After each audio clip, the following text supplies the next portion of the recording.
The Monty Show, the truth in sports talk streaming. When you want unbiased opinions about your favorite team without the spin, all you have to do is find The Monty Show, streaming live and available 24 hours a day, 7 days a week on YouTube. And now, here's Monty. Hey, yo, man, how the heck are you?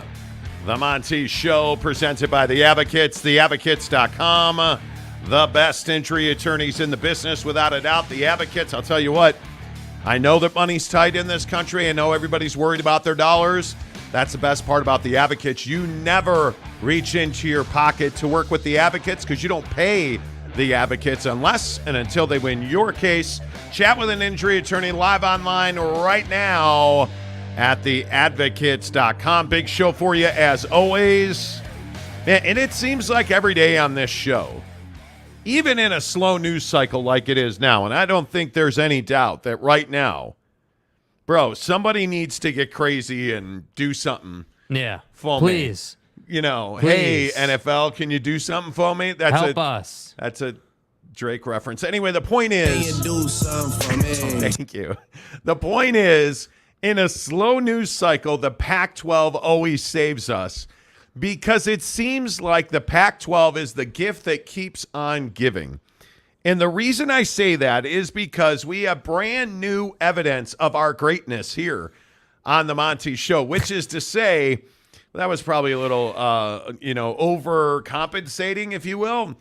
But Michael Crow, the president in Arizona State, a villain to be sure in Pac-12 circles, a guy that's a wonderful administrator on the academic side and should have no oversight of sports because he just is lost in the wilderness, talked a lot about the demise of the Pac-12. And remember what we've reported on this show, because two really important facts came out today. One, without doubt, Oregon and Washington never went to the 7 a.m. meeting on the Friday the Pac-12 died, which we reported on this show exclusively, and everybody said we were full of BS, and the guys at Washington were like, hey, who's telling you that? Mind you, they never denied it. But we told you, hey, Oregon and Washington never went to that meeting. But I think one of the more interesting parts of this Michael Crow story is that he talked openly about the Apple deal and the setup of the Apple deal and just how naive Michael Crow, the president, is naive too strong on this. No, I think it's as if dude has never heard of the terminology known as streaming. It's remarkable. Why don't we start with the Friday meeting and how the Pac-12 died? Arizona State President Michael Crow talking to Arizona Sports 98.7 in Phoenix about that now infamous Friday meeting. Friday morning, last week, 7 a.m. We're all supposed to get together and be ready to roll, rock and roll. Well, two schools don't show up. I'm like, that's not good. That could mean the Pac-12 is being threatened. I mean, it really meant that. It really meant that it was done at that point. That meeting ended right before 8. And by 10:30, I was meeting with the commissioner of the Big 12 and 3 of the presidents. Now, just imagine that. Yeah. Now, that doesn't just happen. Right. And then later that afternoon, they accepted our desire to join them, and we next year will be a part of that conference. Well, that's not good. Oh, you mean that Oregon and Washington were not in the meeting? Hey, has anybody talked to Oregon and Washington? They're like 5 minutes late. Yeah, they're not coming, Coach. Unbelievable. And then the absolute, I don't even know if the word is ridiculousness, or I think what Arizona State President Michael Crow says right here about streaming is one of the scariest things. And really, it should be heartbreaking. Maybe that's the right word. Heartbreaking that we've heard come out of a Pac-12 mouthpiece, because it shows you this deal with Apple was never getting done. So basically what the Apple deal was Apple would spend $500 million in the first year to take all the football games, all the men's basketball games, and all the women's basketball games in the Pac-12, digitally capture them and make them available to everyone. And you could play the games whenever you wanted to play them. That's a huge thing. And all of the data from those games would be available. So you could zoom in on Mike Broomhead, the player. You could zoom in on, great plays. You could be watching all the games at the same time if you wanted. There was going to be a fee for that, and that was the big uncertainty. And then a guarantee of a certain price, a certain income to the schools, and then a joint partnership going forward of anything above the guarantee would be a 50-50 split.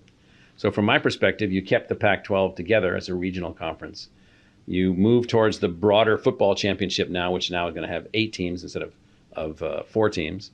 And that meant that the conferences would really be there. And then you'd have this whole new way to broadcast digitally all of your content. Most of us thought that was a pretty good deal, including me. Really? That's I mean, I've never heard of that outside of every streaming platform in the world. That's the untrained eye. It really is. It's amazing to me when you listen to Mike. That's the president at Arizona State. Like one of the leading, thought process guys in education in the entire country, Michael Crow, explaining this new thing that nobody's ever heard of called streaming. It's remarkable. It's beyond belief that this dude seemingly has never heard of streaming. And he's talking about that you're going to take every football game, every basketball game, everything, and we're going to put it on a website. And you can go and watch it. And you can go and watch it. And it'll be there on repeat, too. That's called YouTube, sir. Hey, guys. We get it. We know what it is, bro. But what did we tell you brought down this conference? The old heads who don't understand technology. Keep it real. The old heads who don't want to go to YouTube, who don't want streaming. Those are ultimately the reasons that this conference died. And Jake, I think this is an exact articulation, a visible and verbal confirmation that the old heads killed the Pac-12. Yeah, no doubt about it. I mean, it's incredible to me that we're in a situation where you have this guy, it may be a bit strong to say he's making a fool of himself, but it's just shocking that you can't just simply say, yeah, it was a streaming deal.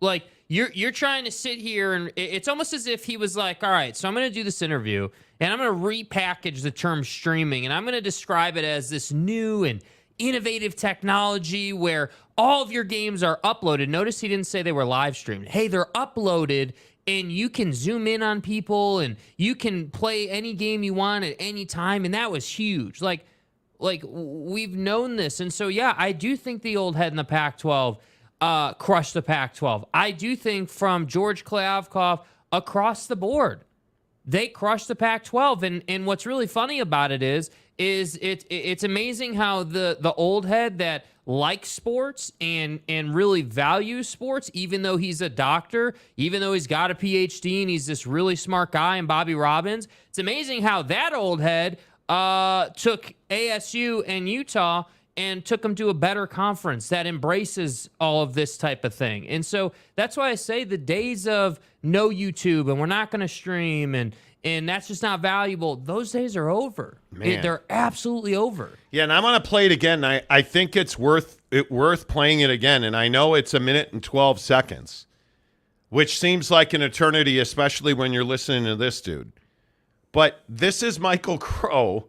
And I feel like he's sitting in a room with like a bunch of other people. And they're like, hey, man, can you hurry up? Our shuffleboard game is going to tip off in like 10 minutes. And they're like old folks who don't watch anything ever. Mm-hmm. And he's like, okay, well, there's this new technology. I cannot believe that the president of Arizona State is breaking down what amounts to streaming like this. So basically what the Apple deal was is Apple would spend $500 million in the first year to take all the football games, all the men's basketball games, and all the women's basketball games in the Pac-12, digitally capture them and make them available to everyone. And you could play the games whenever you wanted to play them. That's a huge thing. And all of the data from those games would be available. So you could zoom in on Mike Broomhead, the player. You could zoom in on, great plays. You could be watching all the games at the same time if you wanted. There was going to be a fee for that, and that was the big uncertainty, and then a guarantee of a certain price, a certain income to the schools, and then a joint partnership going forward of anything above the guarantee would be a 50-50 split. So from my perspective, you kept the Pac-12 together as a regional conference. You move towards the broader football championship now, which now is going to have 8 teams instead of 4 teams. And that meant that the conferences would really be there. And then you'd have this whole new way to broadcast digitally all of your content. Most of us thought that was a pretty good deal, including me. This whole new way. This whole new way to broadcast your content digitally, bro. It's unbelievable. I just can't believe the guy. It's almost like, dude, it's almost like the insurance commercials that are on TV where it's like, hey, what is a Facebook post? Or like, there's like these, it's just incredible, man. Like, I don't know. I don't know what these individuals do during their day, but clearly they are not in the mainstream. And clearly they have no idea what the capability of, obviously YouTube, but all the different streaming platforms. But he's describing Amazon Prime Sports NFL on Thursday night. Pretty much, yeah. Where you can zoom in on a player and it's data-driven and we get it. You can go back and watch a game anytime you want. We get it. It's bizarre to me. It just feels so... If this was 20 years ago, I would be like, holy cow. But this feels so garden variety generic. Like, just, we already know. Well, and I think it's not surprising because of where they wound up. I mean, again, this is almost for me like a cherry on top. Like, everything's happened, it's all, the dust is settled, and now we get a guy in Michael Crow doing interviews, making it worse, in my opinion, because you show just your lack of knowledge and really insight, and the word he likes to use is perspective, on the current day and age and how people consume sports. Like, I just don't know how it's possible that that's the guy leading Arizona State. It's wild. And then the other thing that was in there that I thought was interesting and confirmed by Brett McMurphy today, that George Kliavkoff used the professor at a Pac-12 university because a Pac-12 president worked with a professor on his campus who estimated the school's market value was $50 million a year. What are you, Notre Dame? So the Pac-12 based on this professor's advice, asked for $50 million a school per year. Back of the envelope calculations. What have we been reporting for the better part of 8 months on this show? That the Pac-12 asked for $500 million a year for 5 years. Mm-hmm. And now Michael Crow, the president of Arizona State, just confirmed that. And Brett McMurphy, now we know through Brett McMurphy that a Pac-12 professor valued his school at $50 million a year. So George Kliavkoff valued every Pac-12 school at $50 million a year. Wild stuff. You're asking for $500 million a year. That was the number we heard from the CW. That was the number that we heard from Amazon. That was the number that we heard from ESPN and ABC. Mm-hmm. And everybody said no. Everybody said no. And the worst part of the McMurphy tweet is ESPN said, we'll give you 30. And the Pac-12 said, we want 50 per school per year. ESPN said no. And the deal was never the same after that. Nope. Never the same after that. As we've told you for months and months, ESPN went back to the Pac-12 at that point and said, we are out on Tier 1 rights. Our number is $90 million. That's it. $90 million. Do you understand how much of a contrast that is from where they were? Man. Like, you were asking for 50. ESPN was at 30. Then ESPN came back and said, hey, here's what it is. And that was one 9? game a week. Bro. One game a week on ESPN.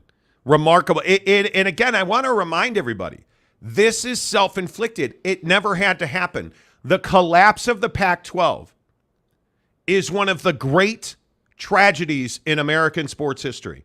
And I'm not being dramatic and I'm not being over the top. If you look at the Pac-12 and you look at this group of schools, and whether you want to point to Stanford, Cal, whoever you want to talk about, these are powerhouse academic brands, powerhouse football brands like Oregon and Washington and Utah, USC and UCLA.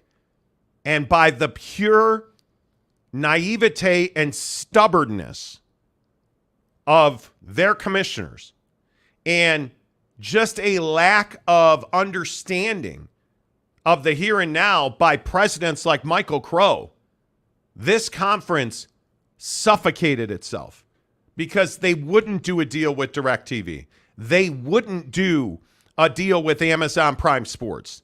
They would not do deals that were, 50% streaming, 50% linear. They wouldn't do any of that. They didn't believe that they could be wrong. Yeah.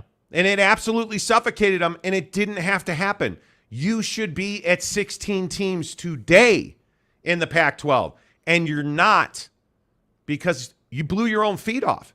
And USC, to their credit, saw it happening and bailed. Yep. And UCLA went with them. And then the Four Corner schools. And then Oregon and Washington.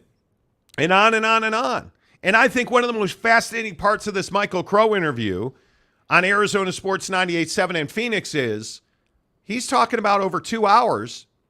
We went from sitting in a meeting at 7 a.m. expecting a grant of rights to hopefully get done to 2.5 hours later, we were on a call. 3 hours later, we had accepted an invite to the Big 12. Facts. Just like that, the conference evaporated. Yep. And now here you are with these last four in, and I still don't know where they end up, but it's spectacular failure. Is that a way to say something like that? I just think it is the culmination of both bad philosophy, bad theory, certainly bad execution, and I think you can only do those things for so long before you start seeing those actions and those behaviors pan out. And I think that the hard part is that if Michael Crow really, like, in his heart of hearts believes that deal was innovative and that deal was like somehow like new age technology that we hadn't seen before, maybe this conference never had a chance. Yeah. Maybe what we should be saying is, yeah, you know what? Like schools and universities and things, they do need to hire a bit younger cut of person. It doesn't mean that person's got to be 20 or 30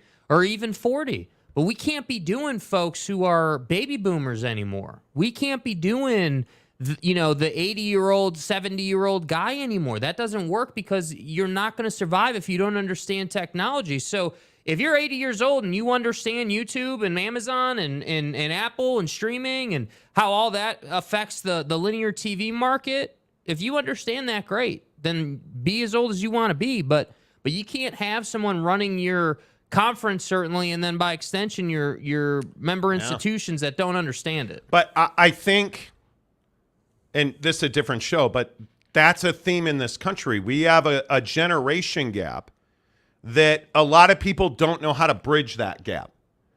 A lot of people don't understand how you get from point A to point B. Mm-hmm. And I think when you look at the situation where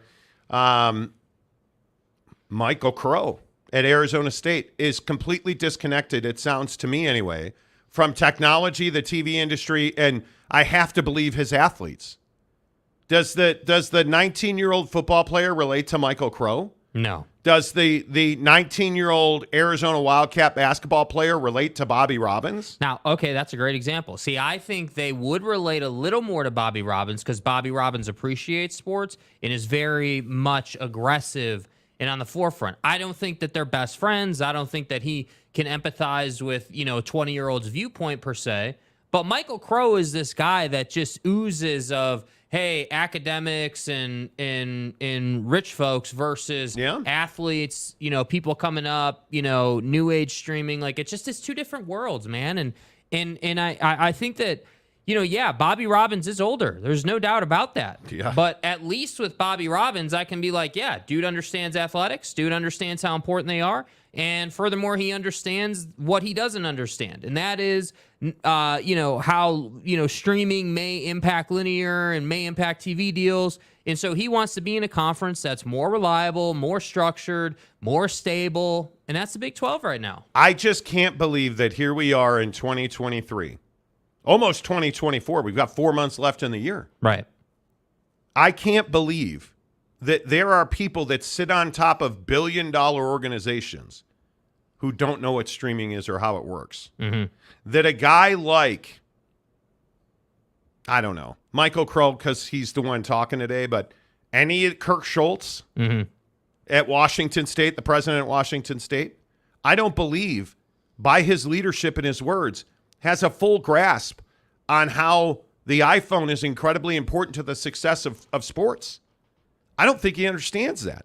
I don't think these guys understand or really care to understand what a 20-year-old is thinking about. I think they want that 20-year-old to show up with an application and a certain level of ACT and SAT scores, and they want them to be financially viable as a student. Mm-hmm. That's what I think they want. And Michael Crow in this interview, and you can find it on Twitter at Arizona Sports, but he goes on to talk about their lavish, beautiful, brand new football stadium. But again, you named it recently after a credit union, and you essentially had a student and athlete revolt because it's Sun Devil Stadium. It's a legendary ASU brand that they killed for money. And I don't think Ray Anderson, the athletic director, who, again, in this interview, Michael Crow at Arizona State defended Ray Anderson. Ray Anderson is, by most people's account, the worst athletic director in the country. Yeah. The worst, who said a week before they went to the Big 12, we've never looked at other conferences. It's remarkable to me that this happened. And then on top of that, we get the news, today. We get the news that Big 12 Commissioner Brett Yormark talked to George Kliavkoff, right? I thought that was amazing yesterday, but then confirms that the Big 12 was talking to Gonzaga, which is in itself remarkable because now Gonzaga is not going to the Big 12 and UConn is not going to the Big 12. And you have to ask yourself, well, where do they go now? But remember all the people who said, oh, you guys, again, just because I keep receipts, you guys don't know what you're talking about. You're the only one saying that Gonzaga in the Big 12. Well, apparently we do have some idea of what we're talking about with Gonzaga in the Big 12. Right now, I did have conversations with UConn and Gonzaga, and unfortunately, things didn't work out only because, the dream scenario unfolded for us. So those conversations, are no longer. I'm a big admirer of both those programs. They're fantastic for all the right reasons. But right now, I'm focused on the transition of those four in right now. And also, how do I leverage the fact that, I'm now a 16-team league in 10 states with 90 million people in 4 different time zones. So that's my focus right now. Yeah. Jesus. Yeah. Dude. Nailed it. And again, I think that they wanted 16. They were never stopping at 14. If they didn't get the four-corner school, Gonzaga would be in the Big 12 today. Gonzaga. If the Pac-12 had stayed together and it was just Arizona, I think they'd have added Gonzaga and UConn based on what he says there. Yeah, he characterizes it as a backup plan and basically as, hey, if the four-corner schools don't work out, we're gonna go this way. And that makes sense. Again, I've always said that Gonzaga is a cherry on top option, or, potentially it could be somewhat of a backup plan. I never considered it a true full backup plan because Gonzaga doesn't play football and they're, basketball only plus all the other sports that they have. But certainly they would be a valuable add as we've discussed at length. So I just think that again, the contrast, the reason we wanted to play all this for you today is because the contrast, in my opinion, is really shocking. I mean, you have a guy in Brett Yormark, who is just so silky smooth, just savvy, gets it, like just totally understands it. And then you've got another guy in I guess multiple guys, because typically I'd go right to George Kliavkoff here since we're talking about a commissioner and Brett Yormark. But you got another guy, Michael Crow here, and by extension Ray Anderson, who just seem lost, just seem like they think that they are better than you. They think that, hey, we're, Apple's going to pay us $500 million for some package around TV and streaming and all that. And it's just, it just is a tired take. I respect people who are arrogant when they win and they're just outperforming you and they're doing all the stuff they need to be doing. But if you can't even do what you need to be doing, then you really shouldn't be asking folks like ESPN for $50 a year. You just should. Yes, I agree. All right, let's get your thoughts in here after we tell you that Bucked Up is the official energy provider of the Monty Show. Every day on this show, I tell you that I am dying from this post-nasal drip. I have this little cough that just shows up, and you're in the middle of a sentence, you're like, it's the worst thing in the world when you talk for a living. But I'll tell you, one thing really helps you feel better, gives you more energy. It's Bucked Up Energy, man. And they're buckshot. You see us drink them every day on the show. You guys should get them online at buckedup.com. Use the promo code Monty20 to get 20% off your purchase at buckedup.com. Cheers to you, friends. So good. Keep them in your fridge. They're so amazingly good when they are chilled. Gives you a mental lift, 200 milligrams of caffeine. It's everything you need for that post-lunch carb crash. When you're sitting there writing a budget or putting together an Excel spreadsheet and you've got 37 pivot tables and you need that sharpness in your brain, right? You're driving a garbage truck or you're digging a ditch. You need that sharpness in your brain so you can work at your best. That's what Bucked Up's all about. Long-lasting, clean energy. You can count on the ingredients because Bucked Up's on the label. Buckedup.com, the official energy provider of the Monty Show. Your turn to comment on what are some amazing comments. MJ Bissett says, go Mean Green. Watching that clip that has a job should feel underpaid. Guys, let me explain the interweb broadcasting breakthrough to you. And that's truly what it is. When you hear the president in Arizona State, just listen to the first 30 seconds of this. So basically what the Apple deal was is Apple would spend $500 million in the first year to take all the football games, all the men's basketball games, and all the women's basketball games in the Pac-12, digitally capture them and make them available to everyone. And you could play the games whenever you wanted to play them. Wow. Oh. We know. Guy, I have YouTube TV. That's exact. You're describing YouTube TV, doorknob. Like I'm unfamiliar with it. Yeah, this is not rocket science. I'm not too familiar with that. Guys. And he's talking with his hands up, right? Guys. So basically what the Apple deal was is look at him with his Apple hands would up. spend $500 million in the first year to take all the football games, all the men's basketball games, and all the women's basketball games in the Pac-12, digitally capture them and make them available. And what the hell does digitally capture them mean? You mean you're going to record them just like any other person or entity would, and then you're going to archive them just like everyone's already been doing, bro. Like, it's wild. You have no idea what in the hell you're talking about. Wandering around in the woods, and dude. listen. This is extreme. I admit it. It almost seems like Apple did a once-over on Michael Crow with this deal. They were like, hey, man, we've got innovative technology. And they're only doing this because he knows he doesn't know better. Right? Yeah. Like, it almost seems like that because you're sitting here in an interview post the destruction of the Pac-12 trying to justify why you died on the hill on some Friday meeting that Oregon and Washington were never going to. And then you were surprised 2 hours later you were in the Big 12. And this guy runs Arizona State and is arguably the second most powerful person in the state of Arizona athletic stupid. Chain of command. Come on, dude. What are you doing? Be better. Amazing. Stephen Smith gives us $10. Thank you, Stephen. Do you guys think Iowa and Iowa State will do after all the players are found out in the gambling scandal to prevent another one from happening? Tell them not to gamble and hope that they listen?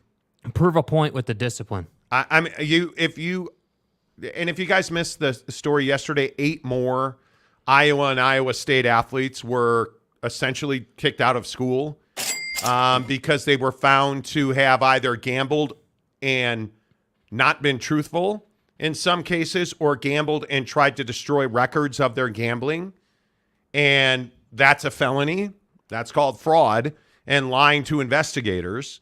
At some point, we can't anymore just write this off to, hey, they're innocent kids, they didn't know. Well, that's some bullshit because they did know. Mm-hmm. If they didn't know and they didn't know they were in trouble, why are they trying to allegedly destroy evidence? Well, they knew they had done wrong. So I feel like this is not new. This is just the new reality. Yeah. That's all it is. Yeah. This is our reality. We all know, from Phil Mickelson to the Detroit Lions, NFL players like Pete Rose, this is not new in sports. Guys that play sports are going to gamble on sports. They're competitive mofos, man. And if you don't have a plan in place for this, you're foolish. And I'm telling you now, it's no different than Pete Rose. This is the one rule you cannot break. Agreed. Because you look at this movement with ESPN and ESPN Bet with Penn Entertainment. This is again the new normal. ESPN, the leading voice of sports in this country, now has put their name on a large number of sports books and they're going to have significant influence, I would guess, over the narratives and over the lines, and the words that their analysts use will carry significant weight.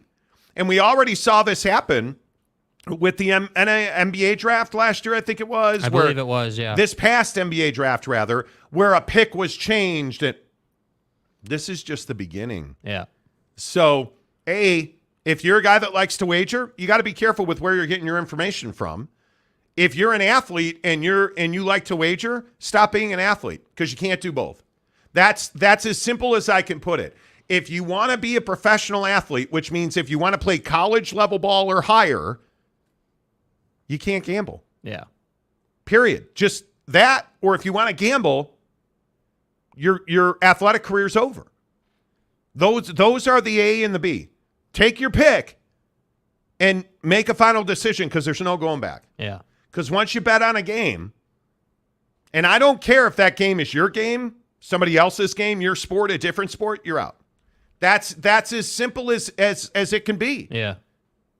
Because you have to, at some level, when ESPN's name is on sports books, you have to, at some level, protect and ensure the integrity of the outcome of the game. Yeah, and I think that gambling is something that obviously is pervasive in the culture, man. I mean, it is everywhere, and I still maintain it is who gets caught, because everyone's doing it, and I think that everyone at first was all surprised when the amount of athletes got caught that did, and then more have come out. But is this any different? And here's where really I struggle with this gambling conversation. Yeah.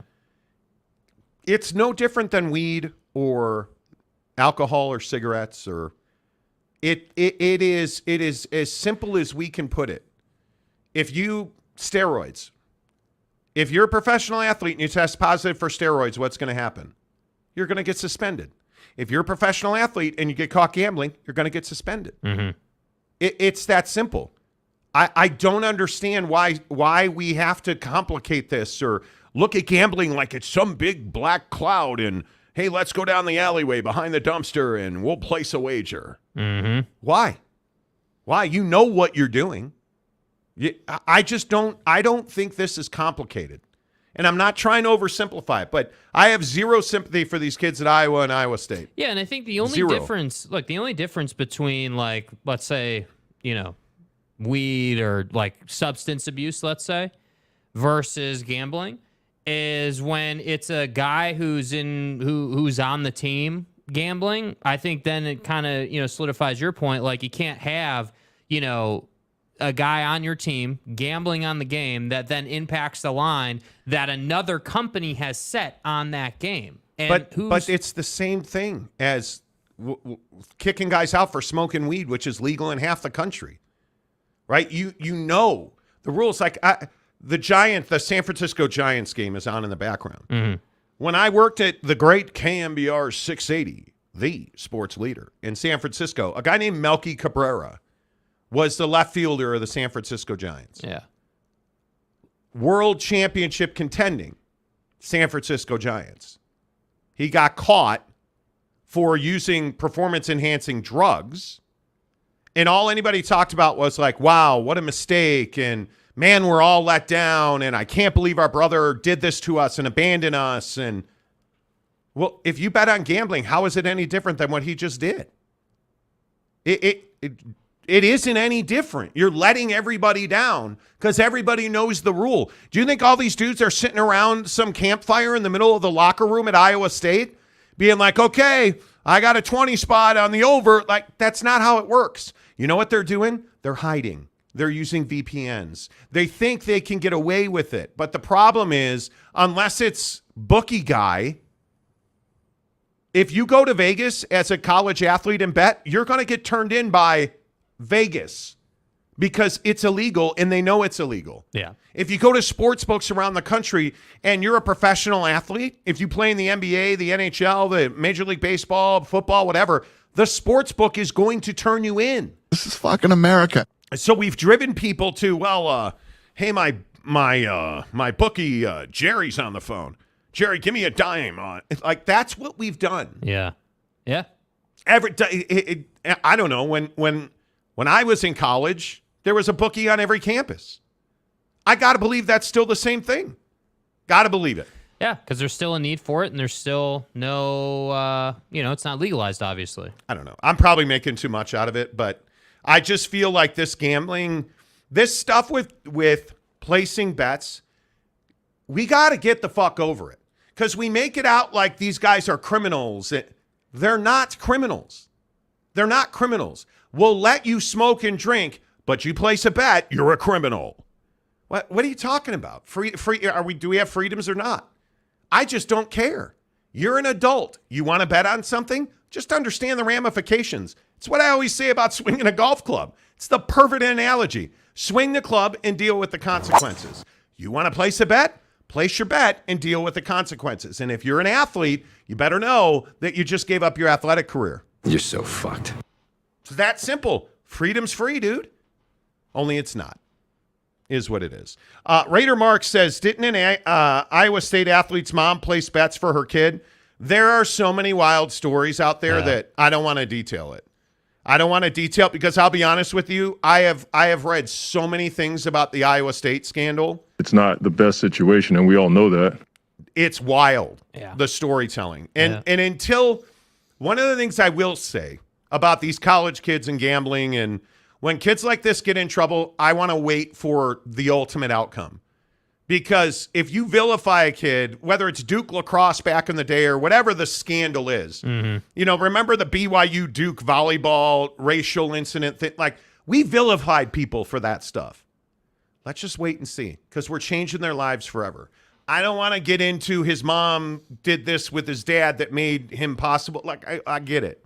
You need to pay me a picture. You know what I'm saying? It was probably too much of an extension. Jeff Woodworth, how many Iowa kids had broken fingers last year? Ow, my knee hurts, seriously. Christopher Shannon says, kick him off the team, eliminate NCAA eligibility. You have to. Yeah. Your career's over. Yeah, and look, I think that we can be, like, I don't disagree with what you're saying. I mean, it's just like anything else, right? It's choices and consequences. I totally agree with that. At the same time, though, I do think there's a bigger picture conversation around culture on campuses, man. Like, I don't disagree. Gambling, in my opinion, should be available in every state. It's much like anything else, dude. You want to go have a beer or too many beers or whatever, you're more than welcome to do that. You are an adult. Just don't drive. don't be an idiot afterwards, right? It's one of those same things, but unfortunately, we have to accept the fact that sometimes people do dumb things, and that's the only way they learn not to do those dumb things. And it just is what it is. That's life. Exactly. We all want freedom. We don't want consequences. Well, and I feel like what we want for these kids is like some sort of like kind of grace period. And I don't think that exists, and it probably shouldn't exist, man. Because now it's like, oh well, if there's a grace period for this, what's next? We don't need to be nice constantly. That's the biggest problem. But we only do this shit in college. Excuse my French. We only do this stuff in college. Wasn't it Michigan State today who came out and said they're going to sell beer at like 3 games? Well, because we can't have beer. Never mind what's going on in the parking lot, right? We can't have Jake. We can't have beer around these young, impressionable, athletes that we're trying to oppress their income and reach into their NIL money. We can't be giving them beer. And did you think there's not kegs back in their dorms? Do you think they're off-campus apartments where you can't go, or they're just? Do you think they spread holy water all over the apartment floor? Yes. Nothing goes on off campus. Are you kidding me right now? Come on. Capazzo, what's up in the GZ? Capazzo, good to see you. Monty, weed is illegal throughout the nation. State laws can't trump federal law. I've heard this 1,000 times. Everybody always makes this. This is a different show, by the way. But all I will say is everybody says state law can't trump federal law. The only problem with that is state law often trumps federal law. Go anywhere in this country where weed is legal. Any state that's got legal marijuana. Go look at it. Go check it out, dude. Where's the FBI raiding all of the weed houses? Where was the FBI in Colorado? Where's the FBI in Arizona where the dispensary business is booming? Where now sports betting is booming. Oh, that's right. It's legal in that state. My bad. My bad. It's a federal law. It's different show. But I understand what you're saying. Rick Forster, my priest made a bet with your priest did not, sir. My priest made a bet with his bookie, image, and likeness for me when I was underage. I don't believe you. Yeah, was his bookie's name Moses? And he bet on Notre Dame, right? I think I've hit it every time. I think you have. Conference Commissioner Gumby says, good thing Olive Garden breadsticks aren't illegal. Amen to that. If they were, I'd be a lot thinner. I can tell you that. Crab for $10. Do you think Oresco is worried that if the Pac-12 and Mountain West merge and the college football playoff goes to 5 auto bids, that the AAC would be screwed as the Pac Mountain West merger conference dominates the 5th auto bid in the college football playoff? I don't think that's the case. I could be wrong. Note that none of the bids in the expanded college football playoff are set. Yeah. Everybody tends to forget that I think it's 2025 and beyond. The auto bids are not set. Yeah. So we have a long way to go there. TBD. Yeah, and I think, excuse me, that's also why, my cough, that's also why I think realignment's not done. Yeah. I think we are far from done in realignment. And listen, I think Mike Oresco is a phenomenal commissioner of the AAC. Mm-hmm. He's a phenomenal administrator, really good human being, great at his job. He's a victim of circumstance, as is Gloria Navarez. She is waiting on Oregon State and Washington State, who our sources have told us the Mountain West has an open standing invite to. And I think she would love to add Cal and Stanford as well. But Stanford's not going to the Mountain West. Right. They're not. So I think you now are reliant on some really difficult decision-making to be made. And there's all kinds of wild rumors out there about, Oliver Luck, and he works for the Pac-12. Well, it turns out he doesn't work for the Pac-12. Turns out he was hired by Oregon State originally, and Washington State wanted his services as well. They became a package deal. Oh. Like there's all of these wild rumors floating around that the AAC is voting to dissolve. They're not voting to dissolve. Right. They're not. So I don't know. I don't have a a firm grip, and I think we're very good about telling you what we know and we don't know. Yeah. I don't pretend to know what's going to happen with these 4 remaining teams. People that I talk to at the Mountain West, at around the Pac-12, everybody is firmly in the position of, why are we going to travel to Texas and New Orleans when we don't have to spend that money? And I just think that there's no good reason to do it until you find a Power 5 home. I don't know why. And again, I know there's a conversation around, hey, would the PAC and the Mountain West combining turn into a Power 5 conference? Sure, maybe. I don't know, though. I think, the Stanford issue is a big issue. It's a huge issue. Is Stanford going to go independent? I don't think that's what's best for them. But if you're not willing or you don't want to go to the Mountain West, I don't really see another option for you at this time. So that's why I say I think this Mountain West thing is a good Band-Aid for now. And then you've got a couple of years here to figure out what you're going to do over the course of the next decade. You have 3 full seasons left. Yeah. To decide where you're going to go and how you're going to get there. And I simply maintain you can do 3 years in the Mountain West and it's not going to kill you. Yeah. But if you're going to take the next several years, and remember the Mountain West TV deal is $4 million. Mm-hmm. The AAC TV deal is $7 million per year right now. So let's pretend those numbers stay the same. You have 20 sports at your institution. So are you going to, if you're Cal or Washington State, terrible financial situation. Right. Like strapped for cash. You're irrelevant in football and basketball at both Cal and Stanford. You have 18 other fully financial dependent sports. Are you going to drive a bus to New Orleans from Berkeley if you don't have to? No. Because $3 million more to go to the AAC for 20 sports, the softball and baseball travel alone is estimated to be as much as $750,000 at a major university between co-oping and hotels and flights. And if you go to the AAC and you wind up on the East Coast, you understand some of those flights that are not charters, because you can't afford to fly chartered, those are 24-hour road trips from one place to another. Like, think through that. It makes very little sense for the Pac-4 to merge with the AAC. Yeah. Because I can get from Berkeley to Boise on a bus trip. I can get from Corvallis to Berkeley on a plane or a bus. Like, it's easy travel. Yeah. I can go to New Mexico.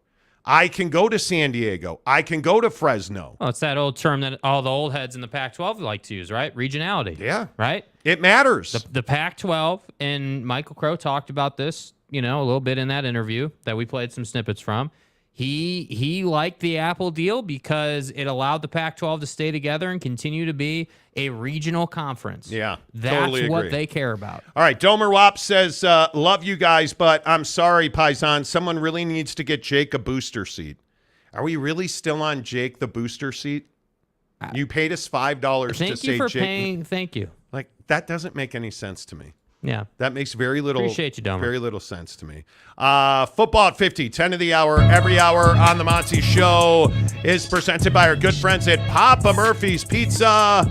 Papa Murphy's Pizza, the official pizza of the Monty Show. Download the Papa Murphy's mobile app. Use the promo code Monty25 to save 25% off your purchase at $25 or more. A little breaking news out of the NFL to lead us off. Adam Schefter, ESPN, says Colts running back Jonathan Taylor has once again left Colts camp. You remember last week he left Colts camp to rehab an injury away from the team. Now this week he has personal business and has left the Indianapolis Colts camp. I am just going to say again, Jim Irsay, you're screwing this up. He is all pro. He is a franchise level running back. The fans love him. He's great in your community. He will kiss babies. He will carry old women across the street. What are you doing? Yeah. What are you doing? Yeah, not the right thing. There is, by the way, it's a contract dispute. Jonathan Taylor wants to get paid, and the Colts don't want to pay him.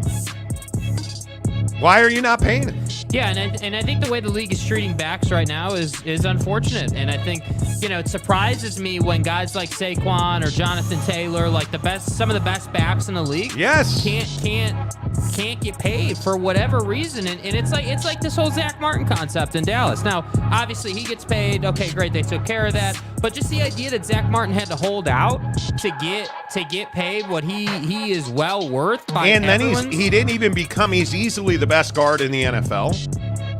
Third highest paid guard in the NFL. So he still took a write down from what a guy like Joe Bitonio in Cleveland's getting 20. Yeah.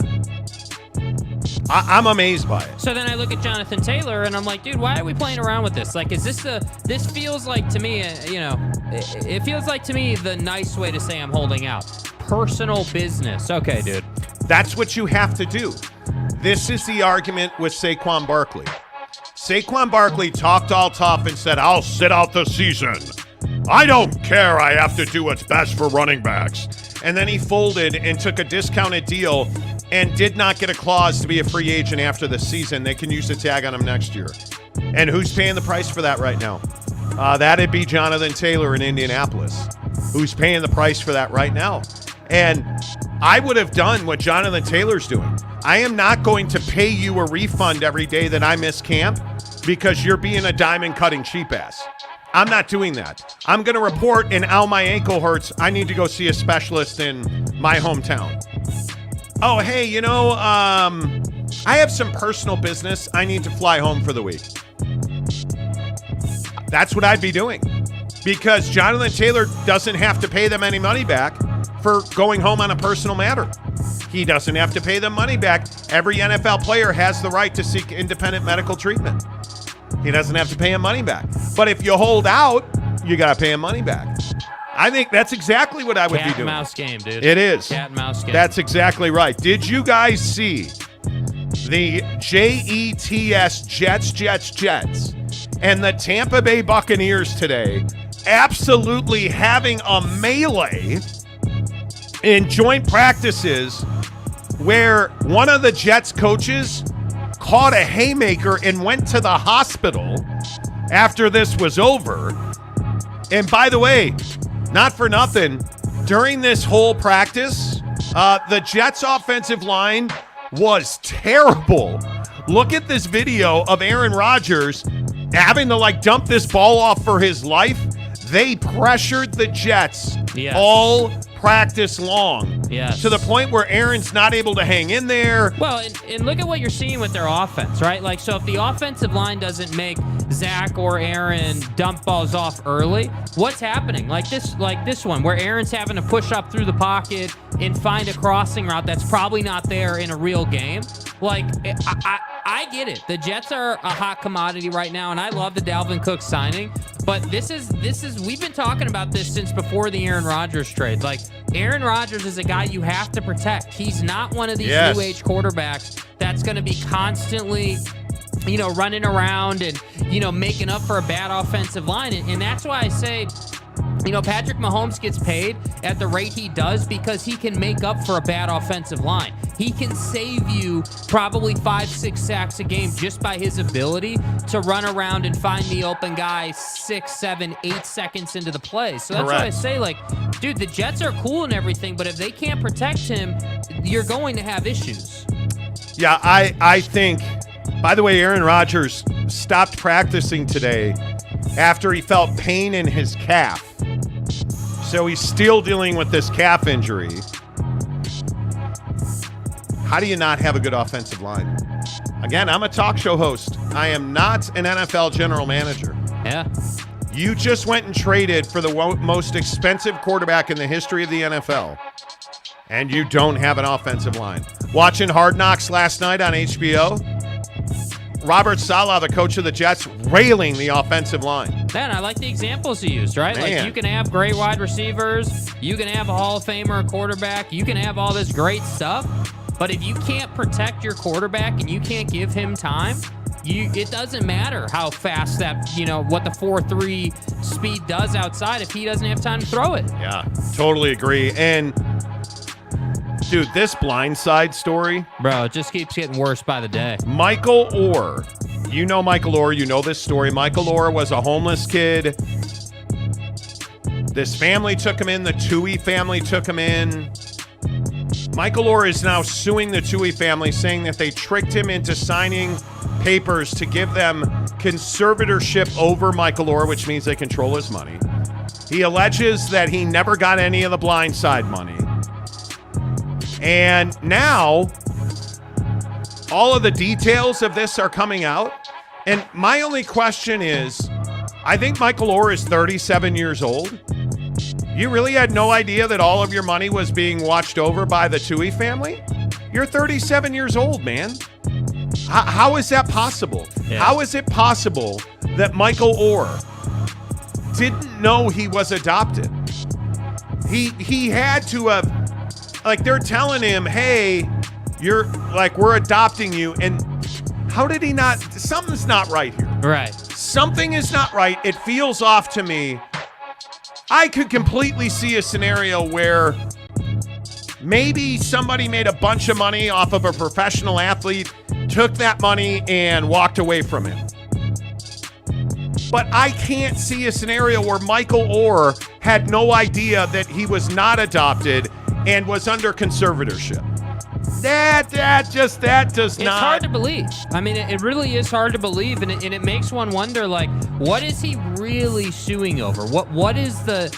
Because it can't just be that. It can't just be that. There has to be something that is not public knowledge yet. That, like, because they're clearly playing the PR marketing game, bashing each other in the media. Like, we've seen this movie before over the years. And so I look at this and I say it's always a case of, 3 months from now, a court session's going to be held and all this stuff's going to come out. And they're going to settle out of court. Yeah, and then maybe we'll never know. Who the hell knows? But I don't know. I would be surprised. And by the way, real quick, for all the people saying that Sandra Bullock should have her Oscar removed or whatever. Sandra Bullock starred in The Blind Side. Come on, dude. And what played the character of his, I don't know, can I say his adopted mother? Sure. Michael Orr's adopted mother was played by Sandra Bullock in the movie. And now these idiots on social media are like, she's got to give the Oscar back. Why? Why does she have to give the Oscar back?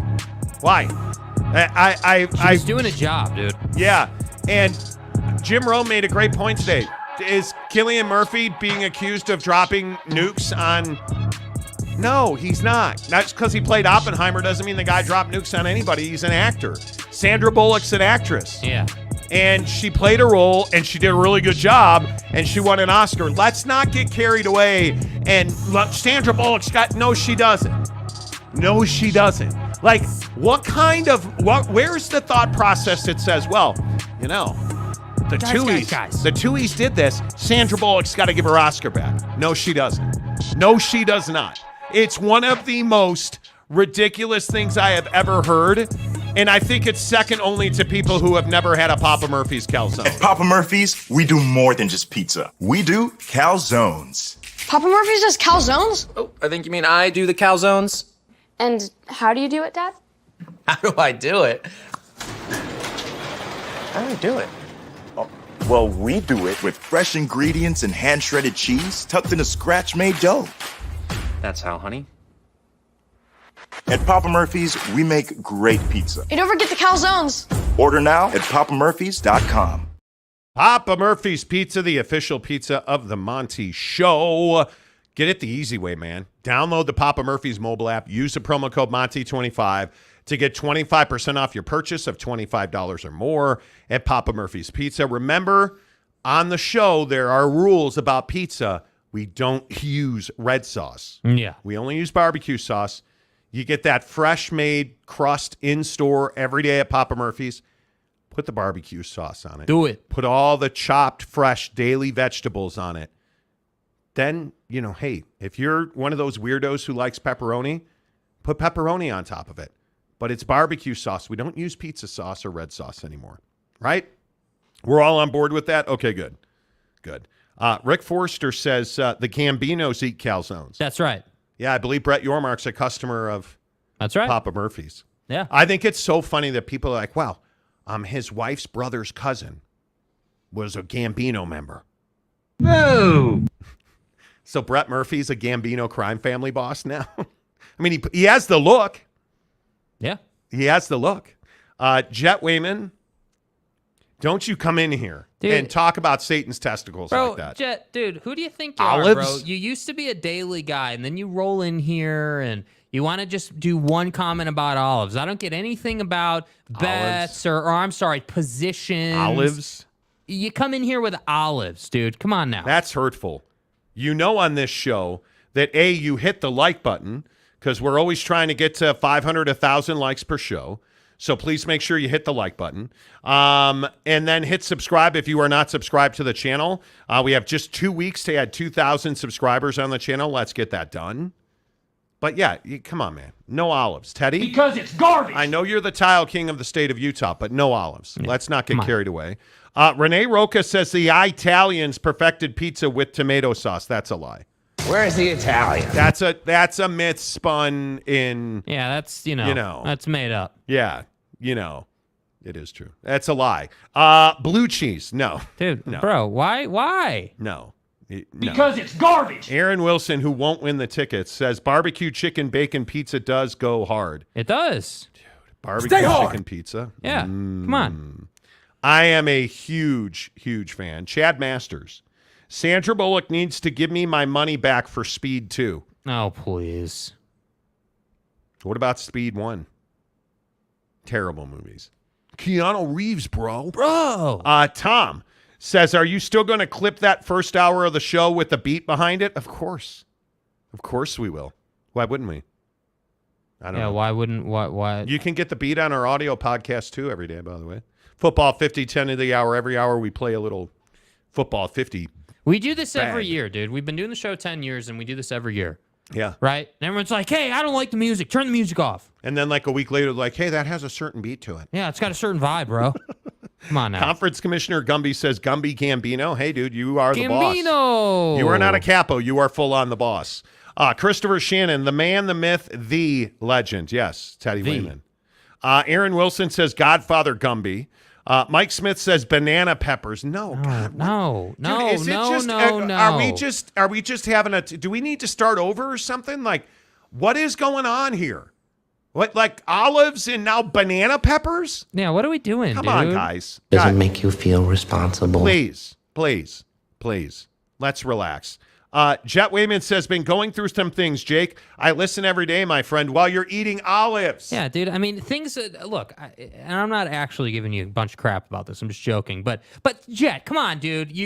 I know you're going through things, but dude, olives, nothing pushes you to eat olives, dude. Come on. And I'm just saying, maybe you're going through things because you eat olives. That's because it's garbage. It makes you feel a certain types of way to ingest, as I like to call them, Satan's giblets. Well, that's the issue, isn't it? I don't know. Good to see you, Teddy. Jeremiah Champion, chicken, bacon, cheddar.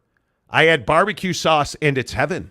Dude, it's so good. Ooh, chicken, bacon, cheddar's all right. Yeah, dude. Chicken, bacon. It's okay. Astro Magnus. Hello.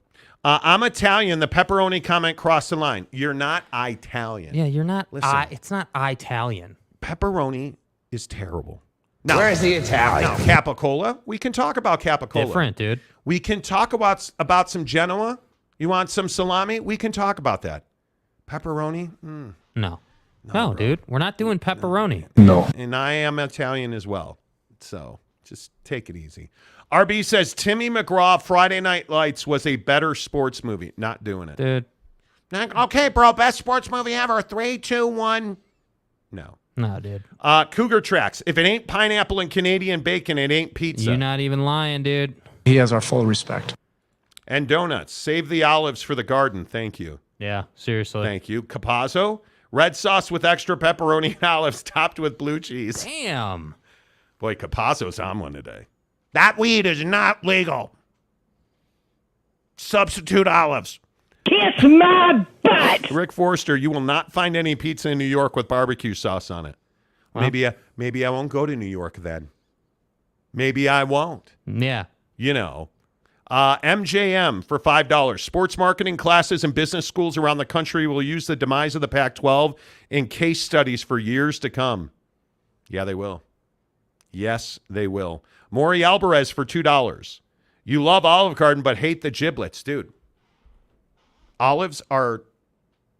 No. I mean, if you don't understand that every time you eat an olive, you shorten your life by like 21 days, I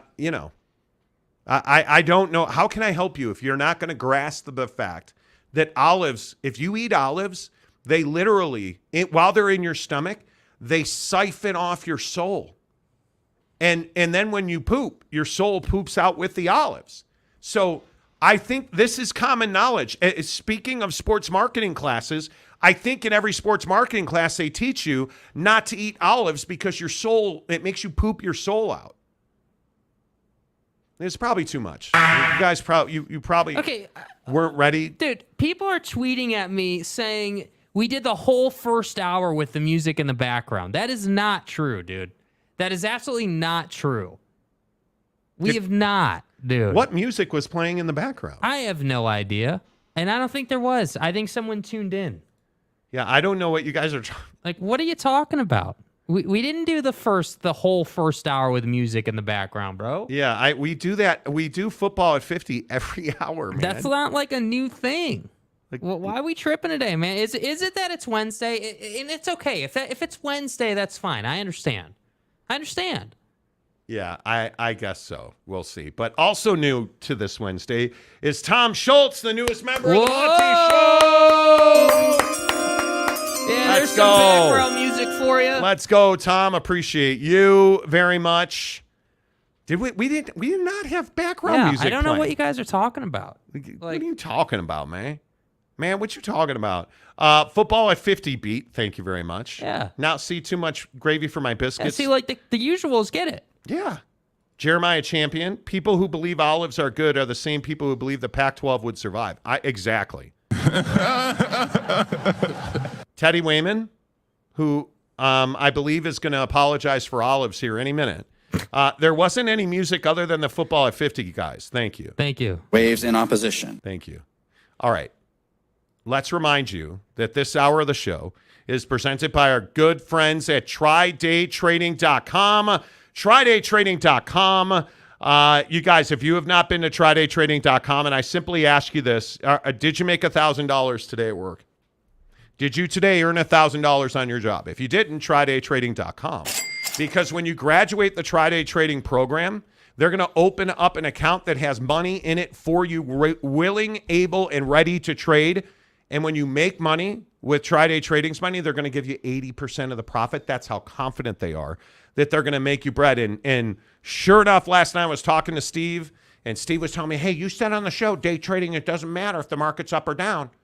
Yeah, it doesn't matter. Hey guys. If the market had a great day, day traders had a great day. If the market was down 500, day traders had a great day. Because it doesn't matter where the market is. They have processes and systems and algorithms and software that shows you where to trade, how to trade, what to trade.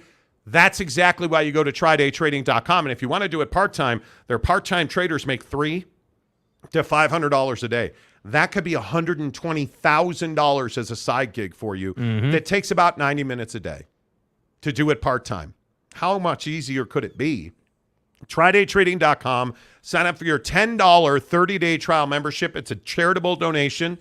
The Tri-Day Trading gives that money right to charity. That's a tax write-off for you. And at the end of that 30 days, if it's not for you, walk away. But trust me, nobody walks away because it is that good. Let's get you reset on the show today. I think the biggest stories in sports, no doubt about it, it is this Michael Crow interview on 98.7 Arizona Sports, where Michael Crow goes into the details on this Pac-12 deal with Apple, and he talks about the minutes and the moments where the Pac-12 died. Now, I'm going to play this bite about Michael Crow talking about, the Apple deal. And I want you to imagine he is sitting in front of a bunch of retired 75-year-olds who have no idea what streaming is. Because that's what this feels like to me. This is Michael Crow with Arizona Sports 98.7, Mike Broomhead, the Broomhead Show in Phoenix. And he is excited about this new technology that Apple was bringing to the table. So basically what the Apple deal was Apple would spend $500 million in the first year to take all the football games, all the men's basketball games, and all the women's basketball games in the Pac-12, digitally capture them and make them available to everyone. And you could play the games whenever you wanted to play them. That's a huge, huge, huge thing. And all of the data from those games would be available. So you could zoom in on Mike Broomhead, the player. You could zoom in on, great plays. You could be watching all the games at the same time if you wanted.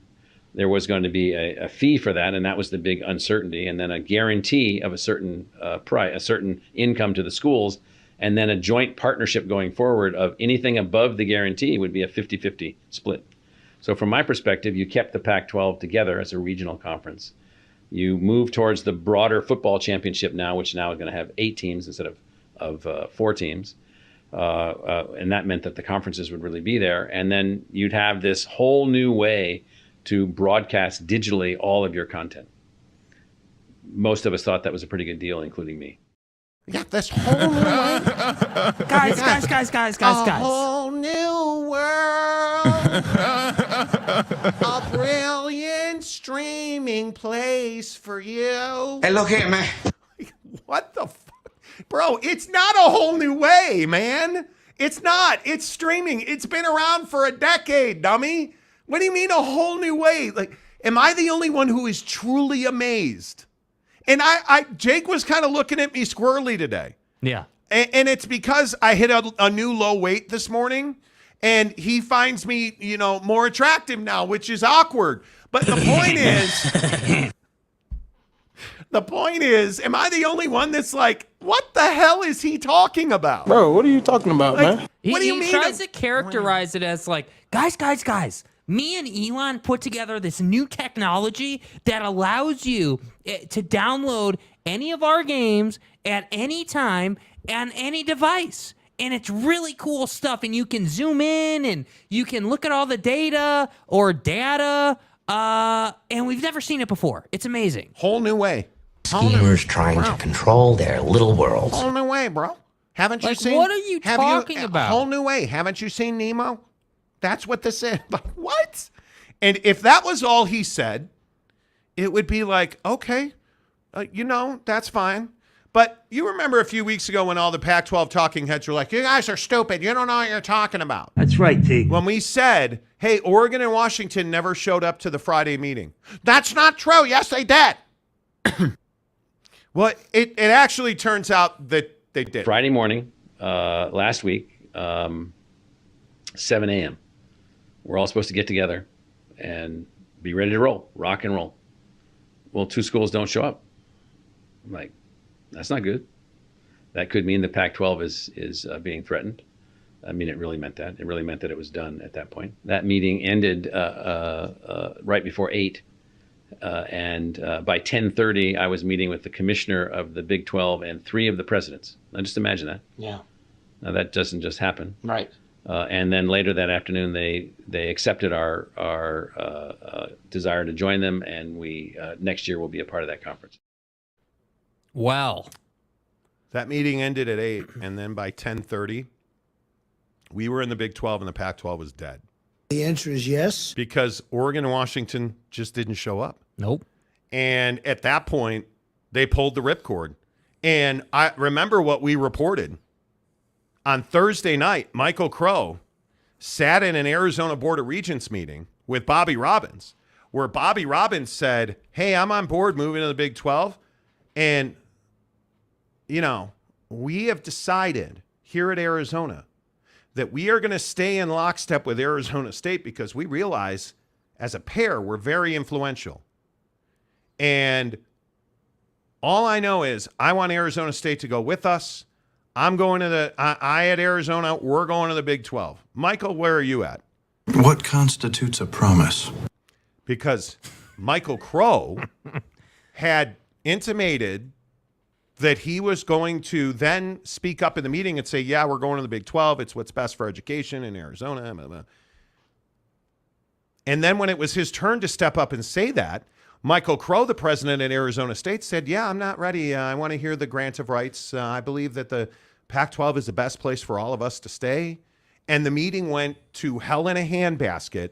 And Bobby Robbins said, we're out. We're leaving. And Michael Crow said, nah, we're going to stay. We're going to go to this meeting tomorrow. And then Michael Crow showed up at that meeting, and there was no Oregon, and there was no Washington. Pack this thing up. We're out of here. 2 hours later, there was no Arizona, and there was no Utah. And, oh, by the way, there was no Arizona State. So Michael Crow to the end. And remember who this guy is. This is the guy who loudly, roundly, and without fail or waiver supported Larry Scott, the commissioner of the Pac-12. Facts. Supported George Kliavkoff, the murderous commissioner of the Pac-12. Facts. Remember that's who Michael Crow was. Yeah. And the other part of this that I find so fascinating is that Michael Crow talked about the fact that he believes the Pac-12 should stay together. He talked about the fact that, man, the Pac-12 is amazing and just won't shut up about how great the Pac-12 is.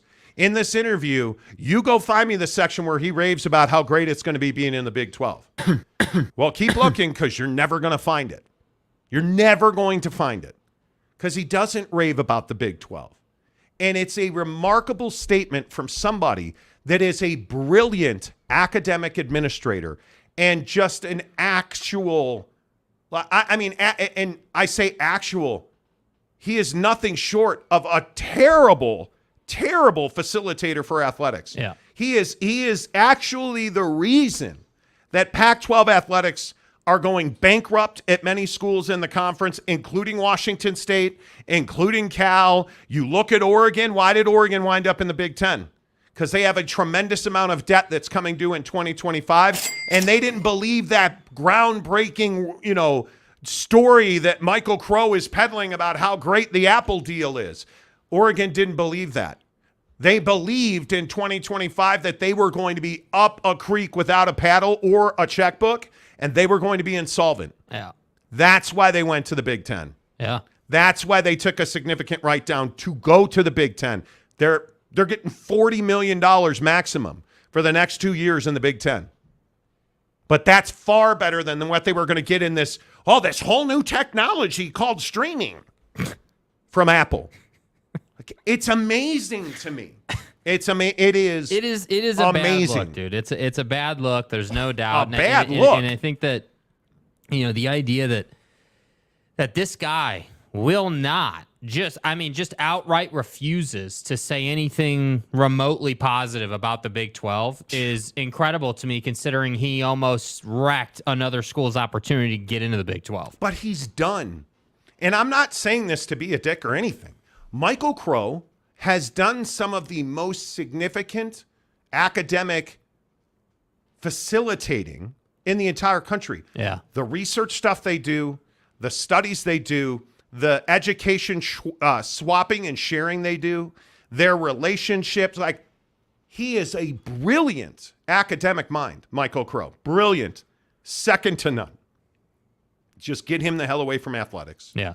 Because he also, the other thing he did, and for all of our Arizonans, I love all of our Arizona listeners. You guys are tremendous. But you would have to agree with me. Defending Ray Anderson, the athletic director at Arizona State, is just, it makes your brain hurt. Yeah. How is there, Ray Anderson has said many stupid things. In fact, I'm not sure he's ever said anything brilliant. Right. Ray Anderson, remember, is the guy who said, yeah, we know who we are. We're a top 15 team. That's our ceiling. You're a top 15, so you'll never be higher than 15. Nope, that's just not who we are. Nope. But Bob Hurley's done a great job with basketball, turning the roster over 2 straight years in a row through the transfer portal. Everybody out, everybody in. How's that possible? Yeah. You don't win at football. Oh, that's because you didn't fire Herm Edwards, who you still, after you fired him for one of the biggest scandals in modern college football recruiting, Ray Anderson fired Herm Edwards.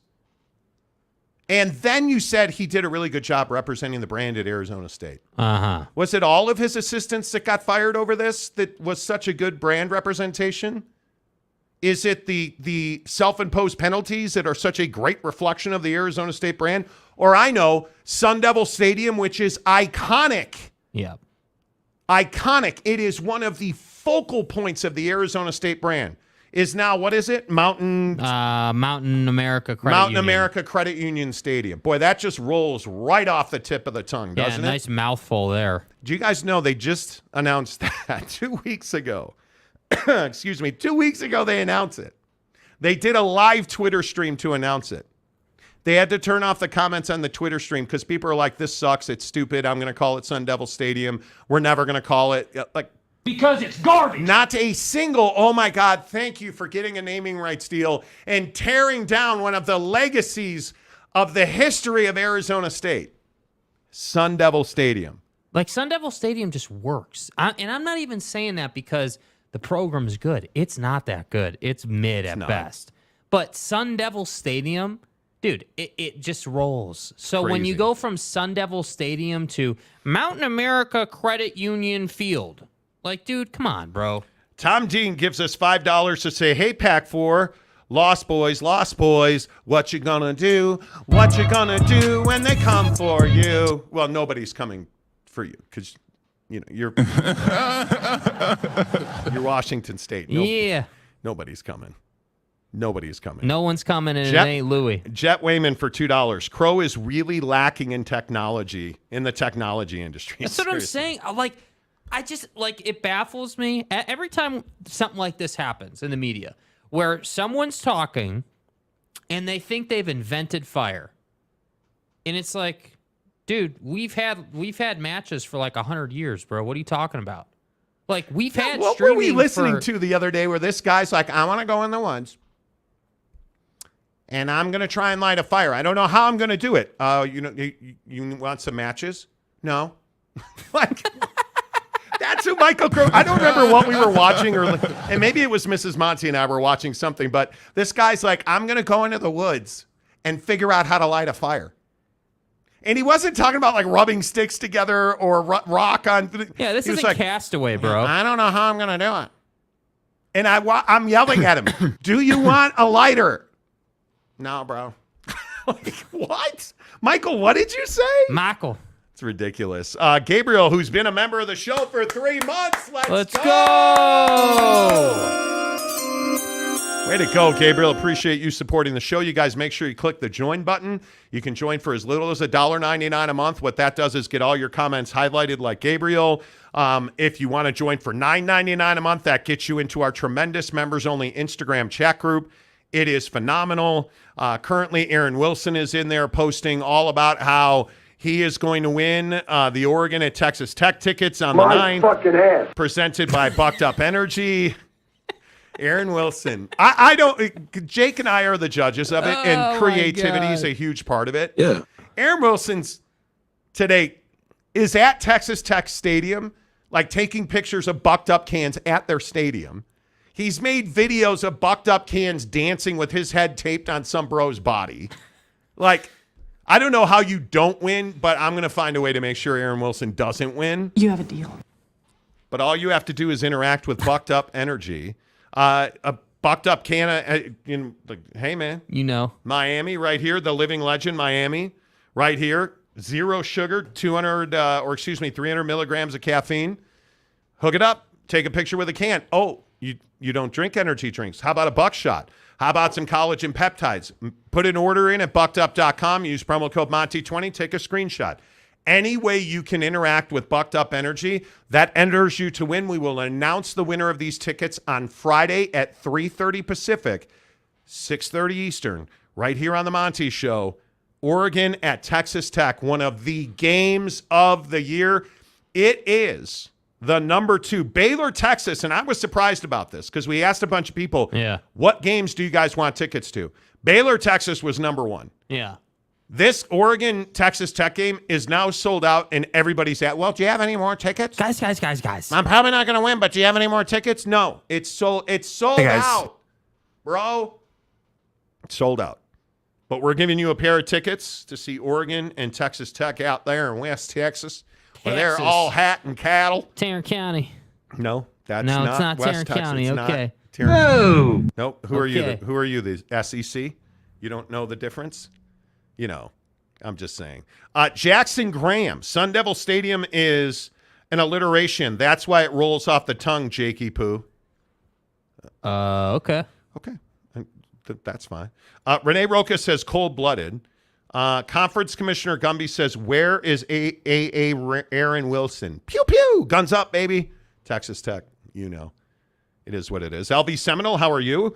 When someone's talking and they think they've invented fire, quote of the day.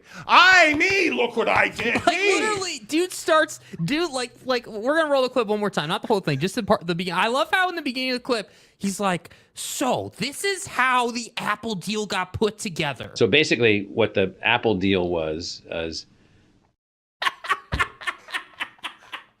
and at the end, he's like, this whole new world. That's whole new technology. It's not new. Hey, excuse me, sir. Michael.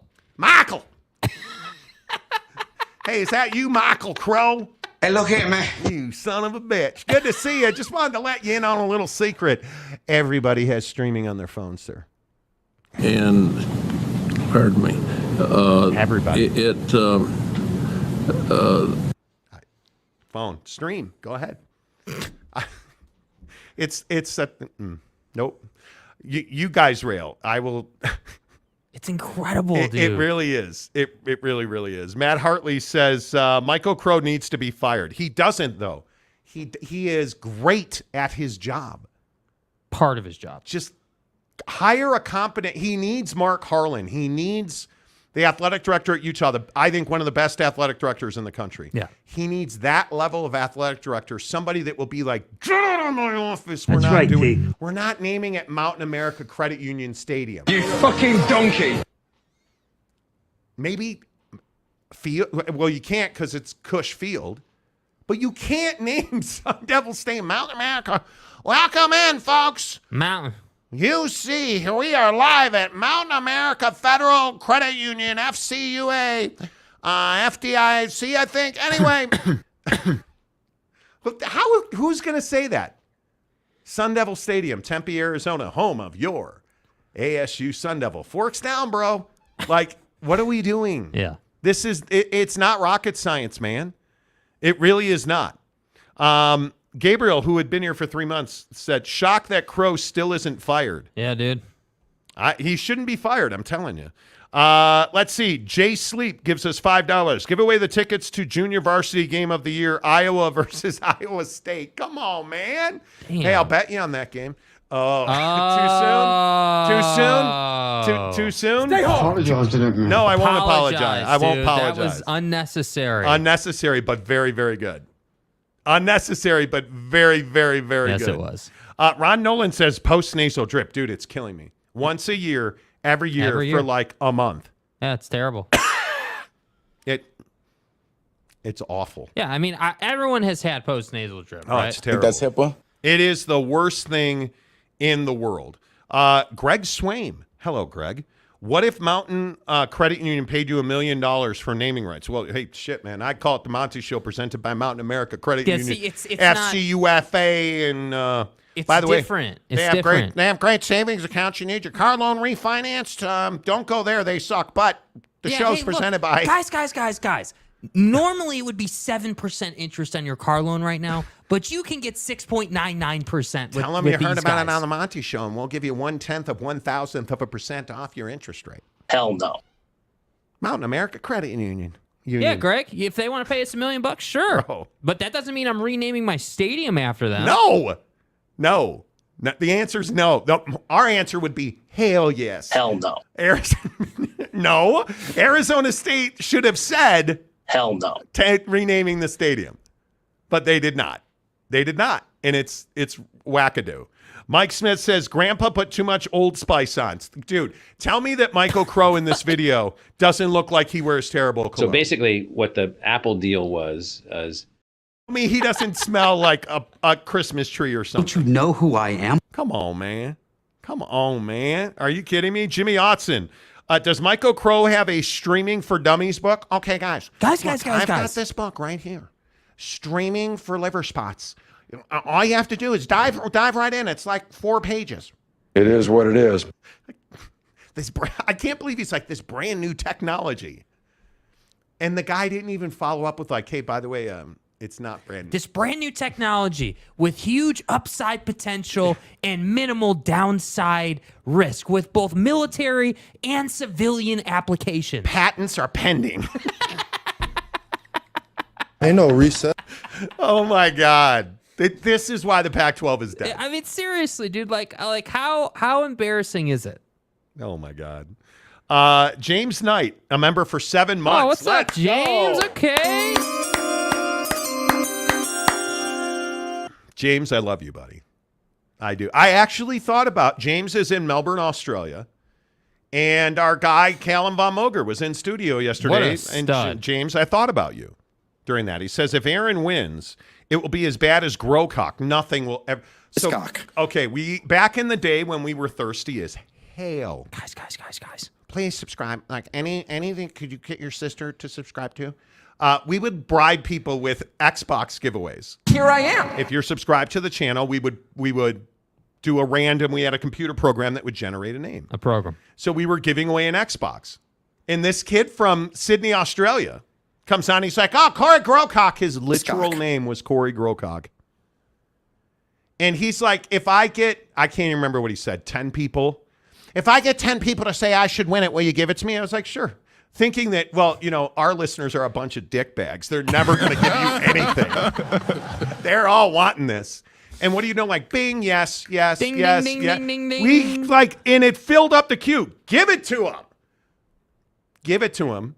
I mail it to him. He sends me a picture of himself half naked with an amazing mohawk. I mean, and not even a mohawk, like a mullet hawk. Yeah, it was a mullet for sure. It was a hawk into a mullet. And his mom was actually quite attractive. He sent me a picture because we sent him like autographed T-shirts. And so it was really a moment on the show. It was pretty amazing, if we're being honest. He's never been back. He was like, "All right, suckers." Got to get stroked. But he's still a subscriber to the show. So there you go. James, good to see Thank you. you. NBA is coming, James. Not today or tomorrow. Or probably next week either. But NBA is no. When's parade? When's parade? Yeah, exactly. Mike Smith. Crow is a dapper Dan man. He is. better, holier than thou to a T. Yep. Tom Dean for $2. Today's game at Johnson & Johnson Butt Wipe Stadium. Johnson. Where you never have to worry about chafing your brown eye because we use moist flushable wipes here at Mountain America Pooh Field on the Arizona Sun Devils Radio Network. That's what it feels like, right? Renee Roca, Crow knows streaming. Exactly. LV Seminole, Michael Crow uses a jitterbug as a phone. I guarantee you he's got a flip phone. I guarantee it.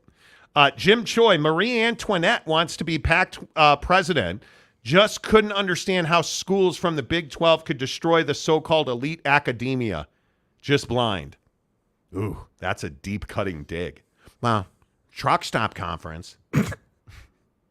Still, and I know somebody explained it. It's the dumbest insult ever. Mark 324, I'm thinking Crow smells like Werther's Originals. Oh, those are so good. Werther's Originals are actually good. Okay, let's see. Werther's Originals. You don't know what Werther? Oh, my God, you guys. Dude, you don't know what a Werther's is? Werther's Originals. Oh, it's lovely. Let's see. It's lovely, lovely. Okay, so this looks like a donut or candy of some kind? Aaron, it's candy, you jerk. Oh, okay. Just checking. Aaron Wilson, I'm winning. Winning at what? Look here, man. Certainly not the tickets.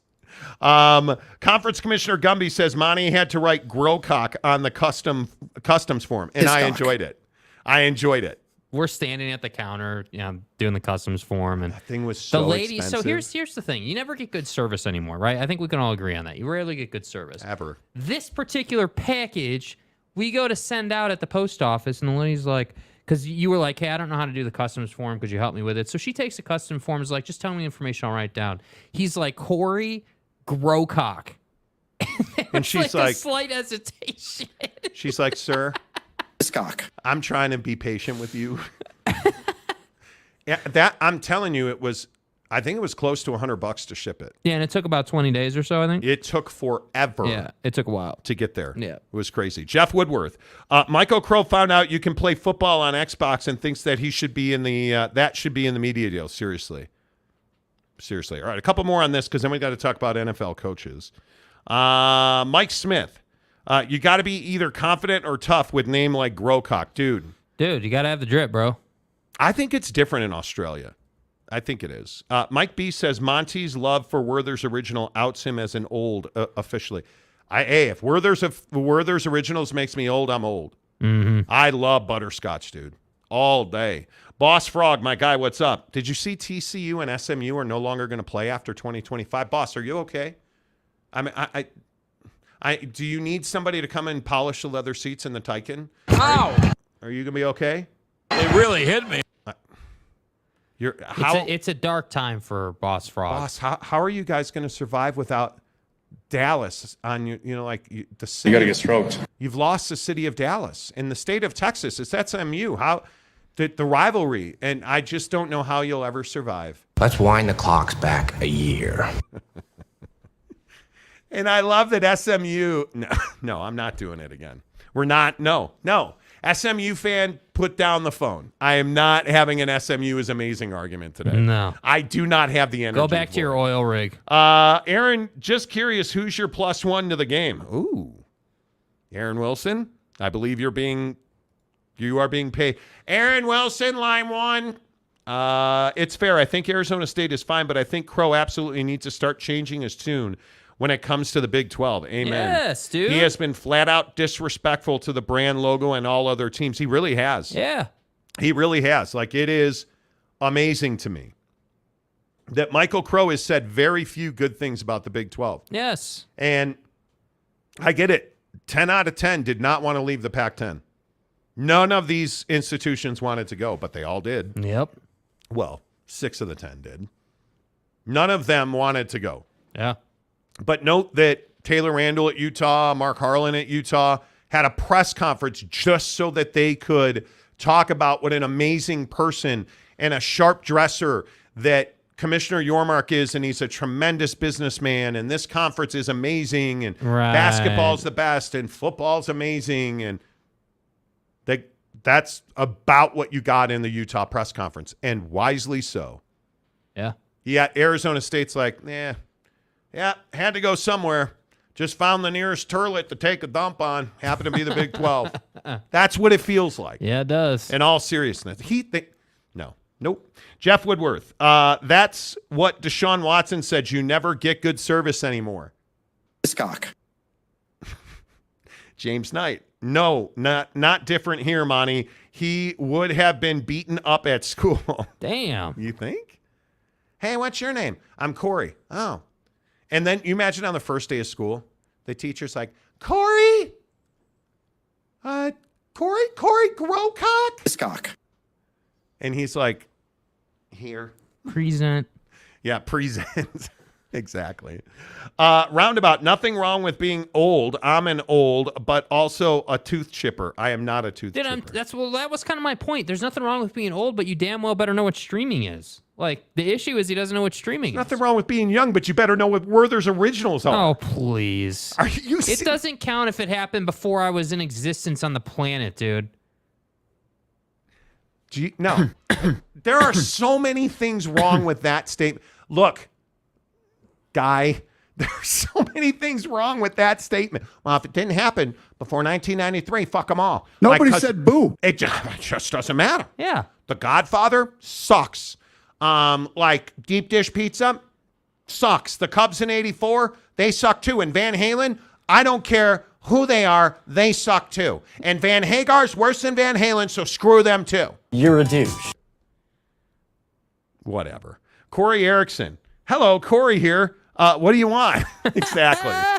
Exactly right. Cody Strickland. Hello, Cody Strickland. Well. Good to see a morning show. We were telling somebody today we used to do mornings, and good to see one of our morning show guys hanging around. James Knight. Jake, you were still cooking in Monty's bag. Yeah, dude. How am I supposed to know what all this stuff is, I dude? have not used that line in years. Hey, man, you were boiling in the bag when I was eating Werther's. Dude. Like, how am I supposed to know about all this stuff that happened before I was even born? You know, I am. Like, what do you want me to do? Oh, my God. You guys, Mrs. Monty is texting me, oh, my God, so much from the weekly produce box, including watermelon. You better eat some watermelon. Ain't no reset. Hey, what do you guys want for dinner? Smoked watermelon. Apparently, we have a ton of watermelon. LB Seminole, yeah, man, you got to try Werther's. They're awesome. I'm not denying that. They are so good. Fat. They are so good. So good. Not denying that. Stan says, I feel sorry for the Big 12 presidents who now have to deal with Michael Crow. Seriously. Giggity, how are you, my guy? Thanks for your service. Imagine Monty using the great quote after most shows with Jake. Your fault as a son is my failure as a father. Your failings as a son are my failings as a father. I am your father. Do you know where that's from? No. Oh, my God. It's from Gladiator. It's Marcus Aurelius. Oh, yes. Yeah, sorry. Talking to I forgot Commodus. that. Sorry, that was a little too obscure for me. Yes, and then promptly kills. Yeah, and then he gets murdered. Yeah. So, Me? It's just, it's what it is. No, Gumby. Pepperoni and watermelon on, barbecue pizza. Hell no. Bro, pause. Thank you, Corey Erickson. Werther's are excellent. Okay, I never denied that they were Jackweed. excellent. I'm just saying, hey, how am I supposed to know about stuff that happened before I was born? Jeff Watson, BYU interview stated that new 16-member conferences in 10 states has expanded to 90 million potential viewers. In my opinion, January 2030, BY increases media payout by a significant amount. Let's see what the market looks like. Yeah, and I think that's why they did the deal they did. He specifically said that, hey, we're going to do this deal this way because we want to make sure we have a huge value proposition in January of 2030. Yeah. Michael C. Rodriguez. Mike, what's up? What's a bigger debacle, Bud Light or the Pac-12? Dude, that's not a terrible comparison. The destruction of the Bud brand is remarkable. I mean, it is, and it's not just Bud Light, it's Budweiser as well. Yeah. And you look at the Pac-12, nobody would have ever thought Bud Light would have the destructive year that it had. Fallout. I don't think anybody thought the Pac-12 would disappear. That's not a terrible comparison at all. Boss Frog says, hey, Mike Smith, where do I create the President Michael Crow Digital Education Scholarship? Wow. David Klotz, lay off, Jake. How is he supposed to know about something that has existed his entire life? Yeah, seriously, will you settle down? Yeah, but dude, settle down. It was created before I was born. Never brought, dude. It's not like you put a Werther's in my mouth right out of the womb, bro. Like, what am I supposed to do? Werther, I didn't put it in your mouth. It was a suppository. Let's see, Russell. I'm 37, and I remember the Werther's original commercials, as well as the Grey Poupon, Tootsie Pop, and the Polnar All Fruit commercials. Get your ish together, Jake. You're falling apart. Apparently, dude. Apparently, I mean, this is incredible. Oh, I don't even know what to say. Oh, my God. I totally agree. Mike Smith says, get Jakey a Werther's Binky. Dude, like, for real. I mean, it's fair. Who did it worse, Russian inflation, Bud Light, or Pac-12? Dude, has this not been one of the craziest years in our lifetimes? Yeah. I don't care how old you are. Well, I think, again, probably a different show, but I think you could make a strong case if you combine everything that's happening right now, that since, that little pandemic hit, nothing's been normal. Yeah, from then through now and probably the next several years, nothing's been the same. Yeah. Life is different. Giggity. Hell yes. Anyone remember those strawberry and cream candies? Yes. Yes. Cowboy Country says, I love deep dish Van Halen and calzones from Papa Murphy's. Yes. So I said, yeah. Like, how do you hate Van Halen? I don't hate Van Halen. Yes, you. Oh, my God. Okay, here's the difference. You went on a Van Halen run when we would drive to work. So I would have to, for the first hour of my day when I was in no mood for anybody, I'd have to listen to you singing Van Halen on the car ride. And then you're like, dude, get into it, bro. It's Van Halen. And I'm like, dude, bro, can you just chill for like an hour? Like, can you just chill? I wake up with a lot of energy. Yeah. Frankly. So, like, we're in the car and my guy over here is piping Van Halen. And I'm just like, dude, like, it's only 7, bro. Piping Van Halen. Brad says, oh, God, this is going to draw some heat. He says, cream savers. You ought to know you bought it. Is that your favorite sorority in college? Like Yeah, what are we talking about here? LV Seminole, thank you. Van Halen is life. Gary, whoa, comment dump. Michael Crow has the hard candy without wrappers on his desk. Oh, God. And he has plastic covers on his couches. Gary Wolf says Jakey Two Halens. Exactly. Yeah, Jakey Two Halens. Exactly. Jimmy Otson, Monty, can Jake sit on your plastic wrap couch while he tries your Werthers? Stop it. I think I've hit it every time. Jimmy? No, that's what I'll need. You got to get stroked. Oh my! What are we doing? What are we doing? Chad Masters. Okay, we need to hear Monty sing "Running with the Devil." Running with. No, you don't. No, you don't. You don't. Giggity says piping Van Halen is a no-no, but piping a Subi in a national park is a go. Yes, it is. See, this is one of those things that you have to know. This is Jake destroying Bryce Canyon.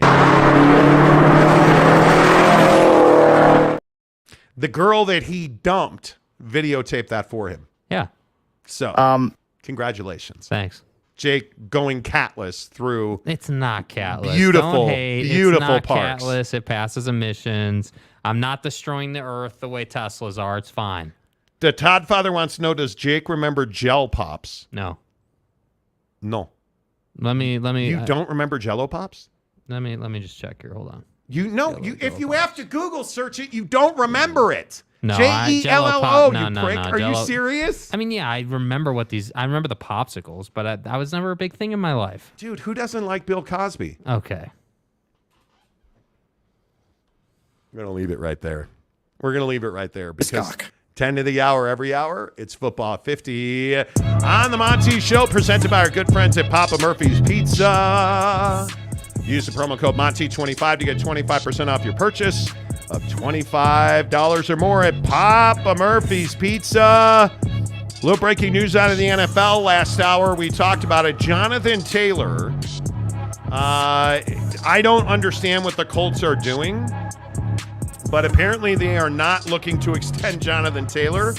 Adam Schefter, ESPN NFL insider, says after returning to Indianapolis on Monday, Colts running back Jonathan Taylor now has left again due to a personal matter. His absence per the team is excused.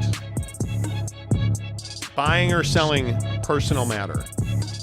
Selling. It's not a personal matter. The personal matter is, hey, buddy doesn't want to cut me a check, so my ankle hurts, or my mom needs me to dog sit.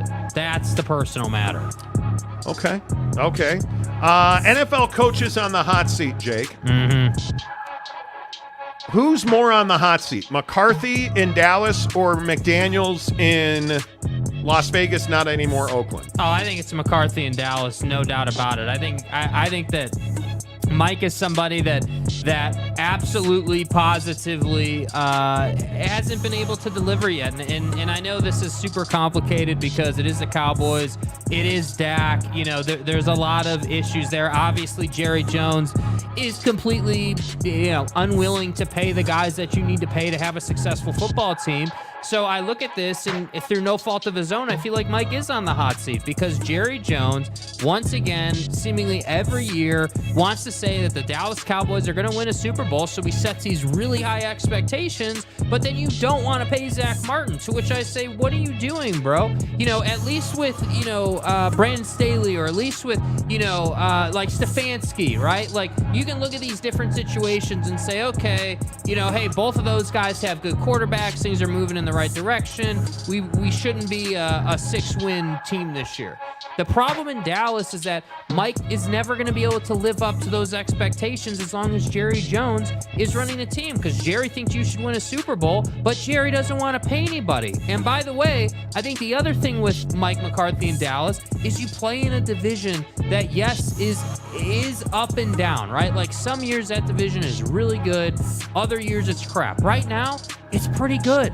Right now, you have good teams in that division who are getting better. So I look at Mike McCarthy and I say I think he's the one that's on the hot seat for the most part. But I look around and I look at a guy like Josh McDaniels in Las Vegas, dude. Like, at what point is Raider Nation going to get a team in their new building that actually is successful. You thought it was a good idea to let Derek Carr go.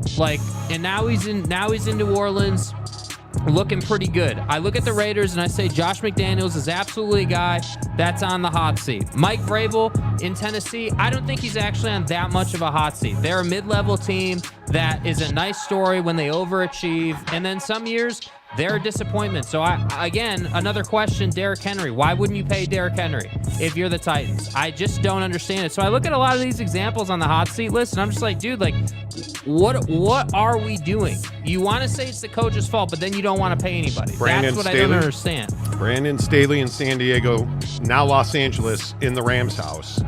That's the guy on the hot seat. I think Mike McCarthy. I think what does McCarthy have to do to keep his job? I think what you have to do. I think he's got to go to the NFC Championship game. No, I think he's got to win the NFC. I think that Jerry Jones likes to threaten. He likes to threaten his head coaches every year.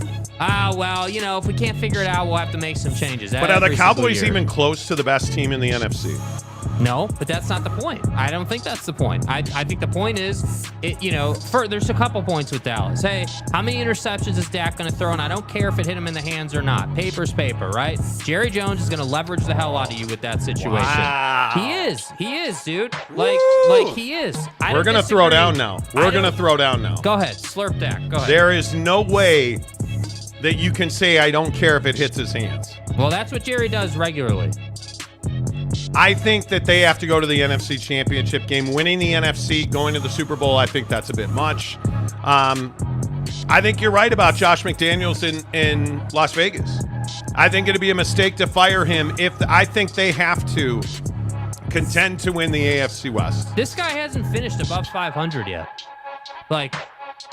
What are we doing? He's an offensive coordinator. He's not a head coach. Yeah. I think Kevin Stefanski in Cleveland, I think that's a name that you better be watching because if Dak Prescott in Dallas is a problem, what is Deshaun Watson in Cleveland?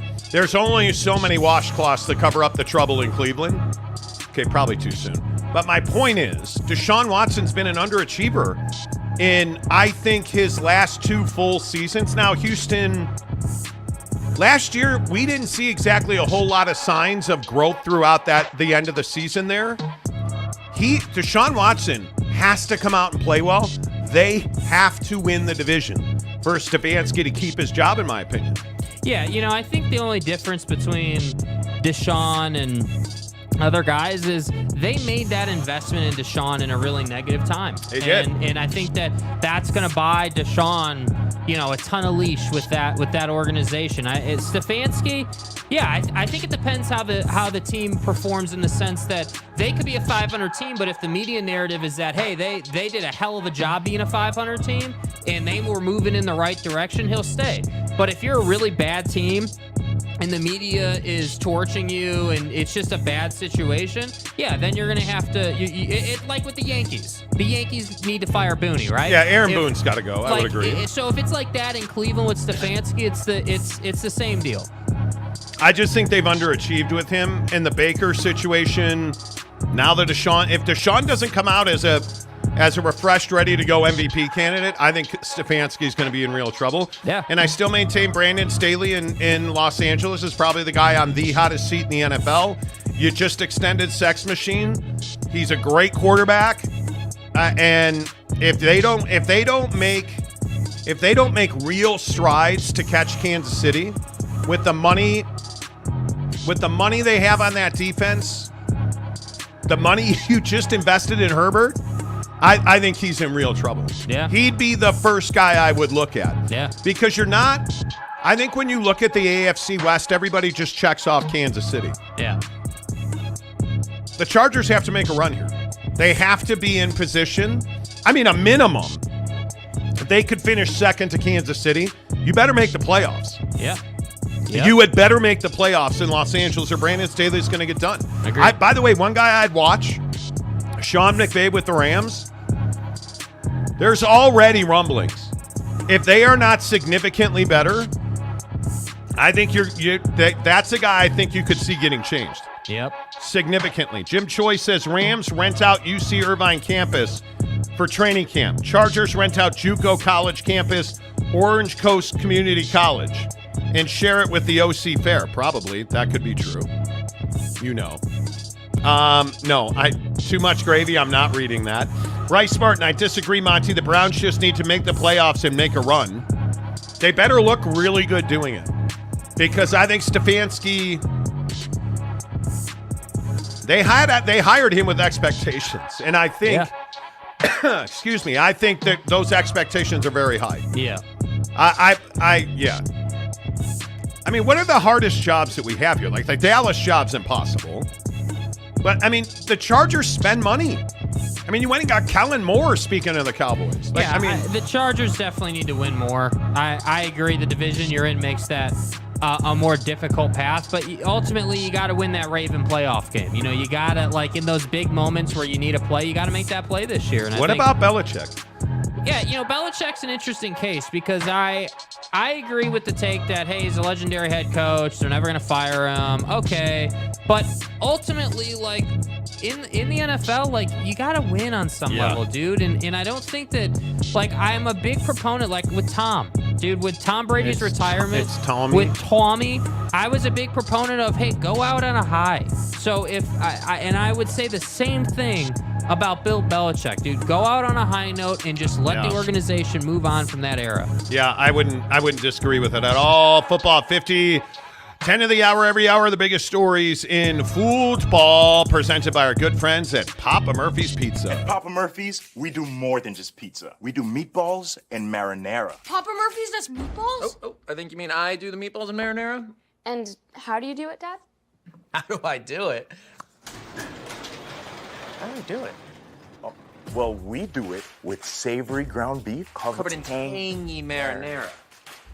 That's how, honey. At Papa Murphy's, we make great pizza. And don't forget the meatballs. Order now at papamurphys.com. You know, Papa Murphy's Pizza, the official pizza of the Monty Show. Use the promo code Monty25 to get 25% off your purchase of $25 or more. Tom Dean says Monty toilet break brought to you by J&J Butt Wipes. Dude, I was floating for like 20 minutes. I held on as long as I could, and then I don't even... This is a code 10 abort. The funny thing is, we have a standing agreement between the two of us. You go pee-pee right before the show starts. What's wrong with you? And today I got tied up doing other things and I couldn't do it. Mm-hmm. And sure is Sheba. I don't know what that means. Dude, that was crazy. Yeah, dude. That was one of those ones where you're like, oh, I'll get the belt undone. Ah! Yeah. You guys don't care. You guys don't care. The Monty Show, presented by our good friends at The Advocates. TheAdvocates.com, the best injury attorneys in the business. Did you get hurt at work today? Did your husband, your wife, your brother, your sister, your friend, your neighbor get hurt at work today? So many times when we have workplace injuries, we don't want to ruffle the feathers of our bosses or their bosses or the insurance companies. Oh, yeah, our workman's comp, they're going to take care of you. That might be true. But what do you have to lose with a no-cost consultation where you can chat online or talk to an attorney on the phone who is an industry leader in workplace injuries for free? No cost, no obligation. And listen, if the advocates aren't in a position to help you, the best thing about the advocates is they're going to tell you, hey, you know what? You're in a really good spot. Your boss is doing you right. The company's taking care of you. Everything's good, man. But how many times do you hear that story? Not a lot, unfortunately. And I think when you have the experts at the advocates who are willing to fight for you so you can get healthy, you can recover the money that you're owed, you can have your job, you can have peace of mind, that's why you go to the Advocates. TheAdvocates.com. Chat with an attorney live online. Make sure you tell them you heard about it on the Monty Show. Hey, Monty. Hour number 3 of the show. I find it interesting in the NFL. The expectation question. Mm-hmm. Who has real expectations about winning this year? Because when we have these lists of coaches that are on the hot seat, I look at the standings from last year, and I say to myself, do we really believe that the Dallas Cowboys, in a stacked division, arguably the best division in football, where Ron Rivera with the Washington Commanders, there's no question he's on the hot seat, right? The Giants are vastly improved. You would think that the Eagles would remain a very good football team, probably not a 12-win team, but you have an MVP candidate at quarterback there. You have a really active defense. Would it really be shocking? Because what did Philly win last year? 14 games. Dallas won 12. Would it really be shocking if the Eagles won 12 games, 10 games? No, it would not. It's very difficult to win 14 games in this league. But isn't a 12-5 record for the Dallas Cowboys actually a good year? Especially when you had all the issues with Dak last year. And I mean, it is a good year, but again, not to keep using the Yankees as an example. Being a, 70-win team right now or whatever they are, 60-win team, in some divisions puts you in the playoffs. In other divisions, it does not. So, yeah, I agree with you. Yeah, it's a good division right now. Like the NFC East is like I just said, is a division that goes up and down. Some years, it'll be one of the worst divisions in football. Other years, it'll be really good, right? Obviously, with what the Eagles are doing, the Cowboys and the Giants, we'll see what we get out of Washington. So, yeah, obviously, if you're a 12-win team, that's a damn good year. That's a good record. But if it doesn't win you the division, who cares, right? Like the standard isn't, hey, 12 wins. The standard should be win the division no matter what it takes.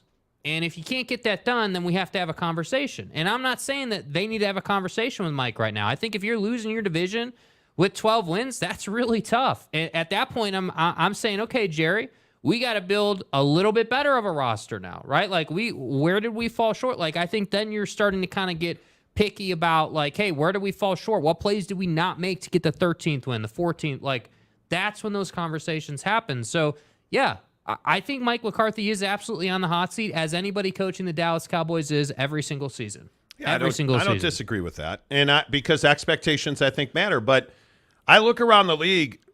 I mean, Minnesota won 13 games last year. Is that the quarterback or is that the coach? Yeah. Because Kirk Cousins apparently doesn't win primetime games. Mm-hmm. But is anybody really? Are you firing a coach after you traded Aaron Rodgers? Are you firing a coach with Justin Fields as your quarterback? You're not, because the expectation in Chicago is not to win a division. Yeah. No, I mean, I think now you can expect to compete for the division now that Aaron's gone. The division obviously is a lot different. Obviously, Detroit's really good. They're a lot better. Yeah. Like I look around the league, and the Bears are one of those teams that everyone thinks that Justin Fields, for whatever reason, is going to be in an MVP conversation. But again, like looking around the league, like Mike McDaniel in Miami, isn't that a guy that's got expectations, right? Isn't that a guy that, Tua's got to have a big year? Like, you got to avoid the concussion bug. But are you better than the Jets right now? You're probably not. I think they've done more than the Jets have. And are you better than the Bills? Are you better than the Bills? You are not better than the Bills, but you can certainly compete with them. I think the Patriots are the sleeper team in that division because Bills out of the offense, Mac Jones. I mean, you did a great job with the Zeke Elliott signing.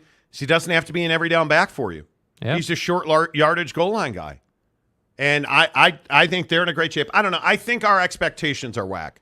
Doug Peterson, I would expect him to win the AFC South. But if he doesn't, are you firing him? You're not. You're not. Like, it drives me crazy that we're so quick. Like, Mike Tomlin's an interesting conversation. How good are the Pittsburgh Steelers supposed to be? Because when you're in a division with Cincinnati, Baltimore, and Cleveland, should we expect the Pittsburgh Steelers to win that division? No, but I think you should expect them to compete. Yeah. I think you would expect the Ravens to win that division year in and year out, and it's just going to be a question of, who's going to compete with them. Obviously, the Joe Burrows and company are right there. Kenny Pickett's not Joe Burrow. No, he's not. However, Pittsburgh, obviously, as a brand and as an organization, has always been loyal to a fault with their head coaches. And I'm not saying that Mike should be fired. I think that, again, you go through stretches. Where was Pittsburgh for the last, 2 decades with Roethlisberger? You had a statue or a reliable force at quarterback who wasn't super mobile but got the job done for how long, right? Won Super Bowls, was in the playoffs all the time. So now you're in a period where you're trying to figure out what guys like Kenny Pickett can do. Like, but what do you say to Matt LaFleur in Green Bay? Yeah, Matt LaFleur is in no danger of being fired. I think that, None. what I do think about Matt LaFleur is that he has huge upside opportunity here. If you can somehow find a way to make Jordan Love a 7-win quarterback. But he looks good. Yeah, it's preseason. Well, let's see what he looks like in the regular season, against actual defenses and Yeah, I think he's in zero.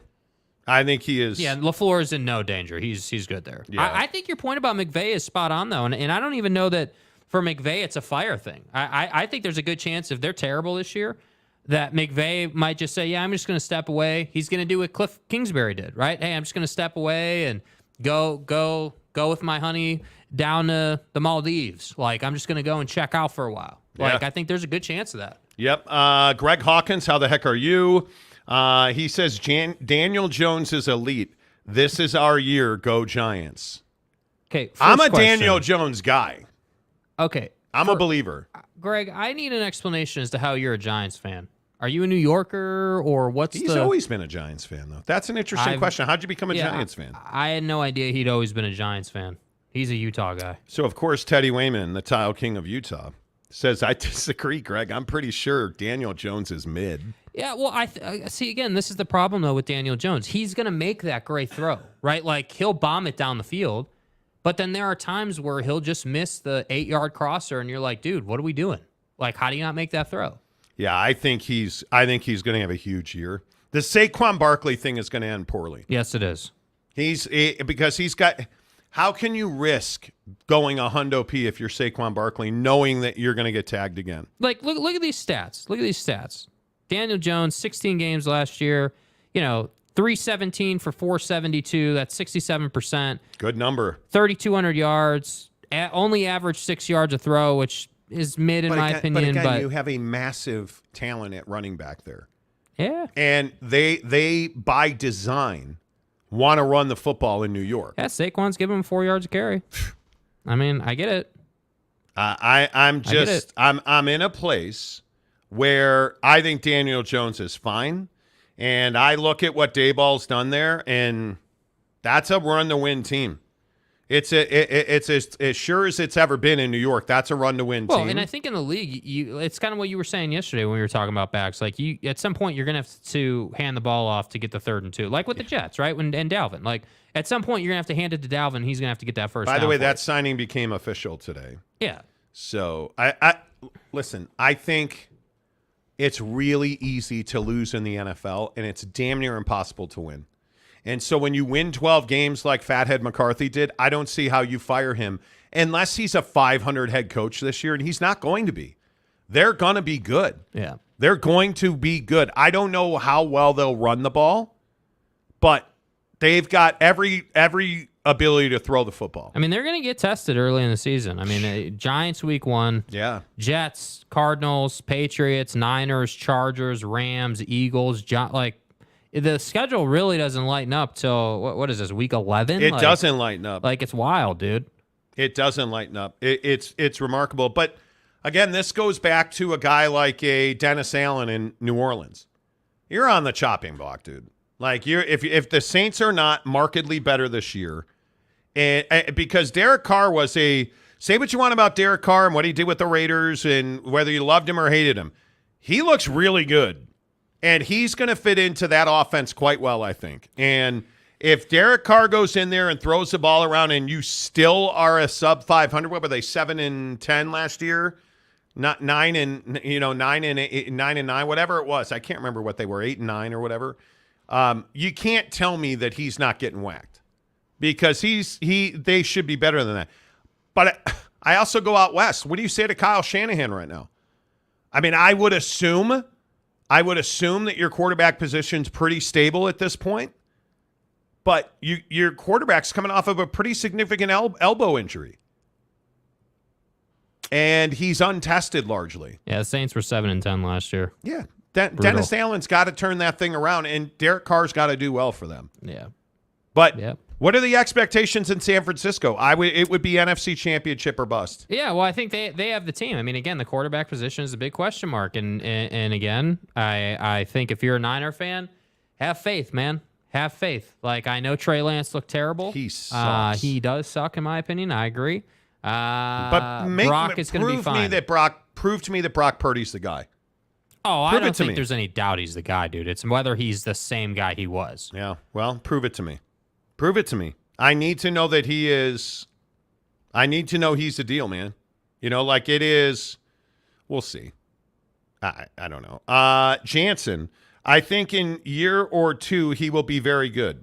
He will be very good? Danny Dimes, Greg says, the legend from Duke, Triple D. Daniel Jones had better do the job, dude. He had better. Oh, God. The Mike Leach Meteorological Society. You ain't going to get me again. Elite QBs in the AFC are most likely to rule the league for a long time. Mahomes, Herbert, it's Sex Machine, please. Allen, Burrow, Lawrence, and A-Rod while he's playing. Mid QBs like Jones will need lots of help. But doesn't Aaron Rodgers need lots of help? Dude, this training camp video of them against the Buccaneers today, there's probably 30 clips on Twitter that are not good. I mean, look how much Aaron's got to move. Look, that's Zach Wilson right there trying to bail himself out. Zach threw a terrible pick six today on an out route because he was terrified. But you look at Aaron Rodgers, like he has plenty of time here. That's the one play where Aaron Rodgers got to throw off his back foot. And it's a completion. And you look at the rest of these. Look at this play right here. He's stepping up away from 4 Buccaneers. Like their offensive line. You sign Aaron Rodgers and you don't have an offensive line. I will never understand the concept of going all in on a quarterback and cheaping out. Who are you, the Arizona Cardinals? Yeah. Where you spend all that money on little Kyler and then you don't spend on the offensive line. Yeah, dude. It hurts my brain. Quick little nugget here from Brett McMurphy 7 minutes ago on Twitter. Condoleezza Rice of Stanford. Yes. George W. Bush. W. Of SMU. W. Contacting ACC officials to lobby for those schools to get an ACC invite. No word if Marshawn Lynch is reaching out on Cal's behalf. Come on, man.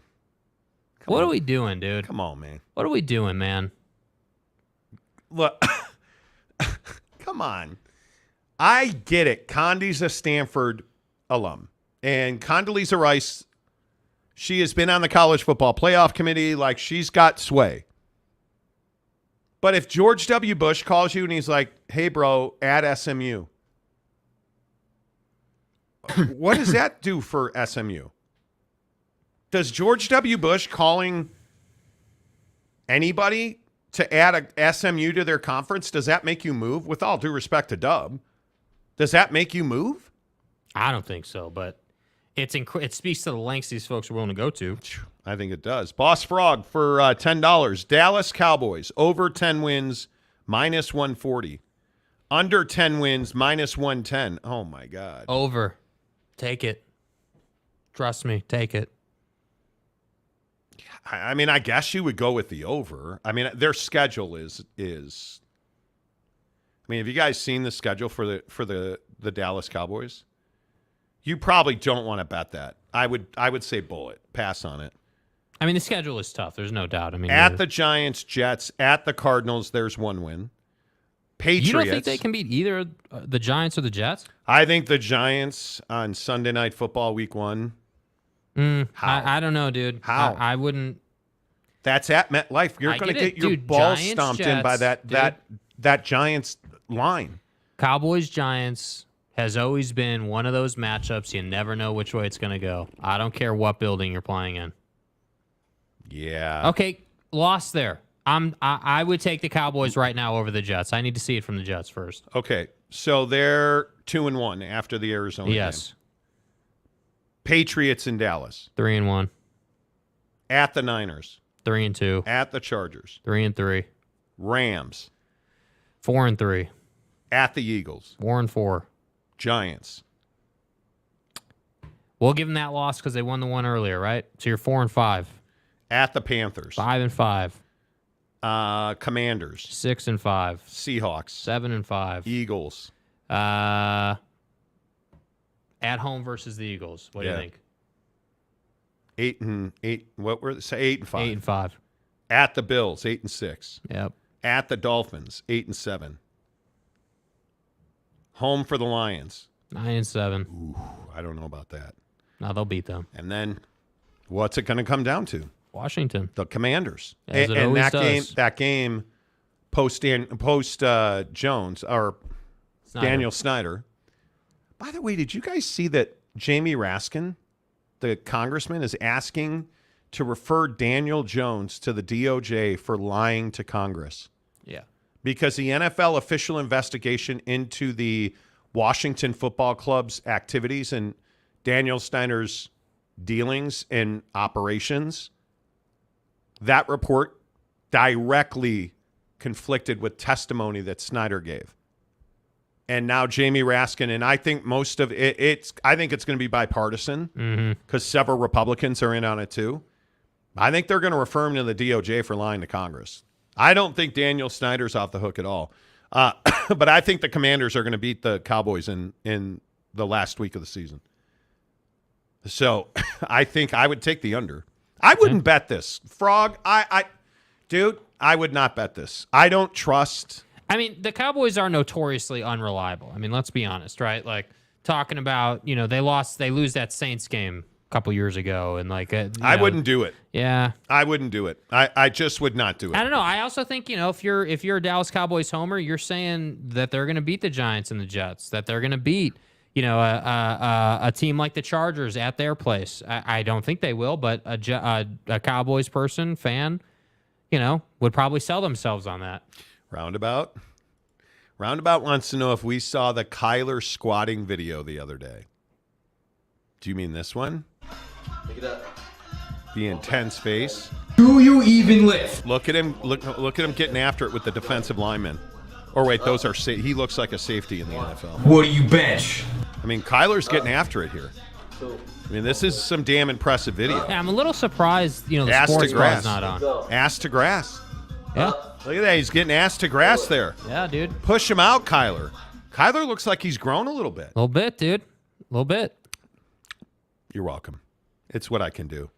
Boss Frog says Jake exactly. Greg Hawkins says Cowboys trash. Oh, God. Don't lie to me. Jet Wayman, a noted Patriots fan. I hate the Cowboys, but I think they beat the Giants on Sunday night. Yeah, dude. Yeah. You guys think they're going to MetLife week one and winning? Yeah. Wow. Yeah. Wow. Isn't Dub considered a rhino now and holds no weight in red states? I have no idea. I have no idea. Wrong bro. show, bro. Come on, dude. It's 5:15 Arizona Desert Mountain Time. It could be. Could be, Tom. Too much gravy says mid. Yeah.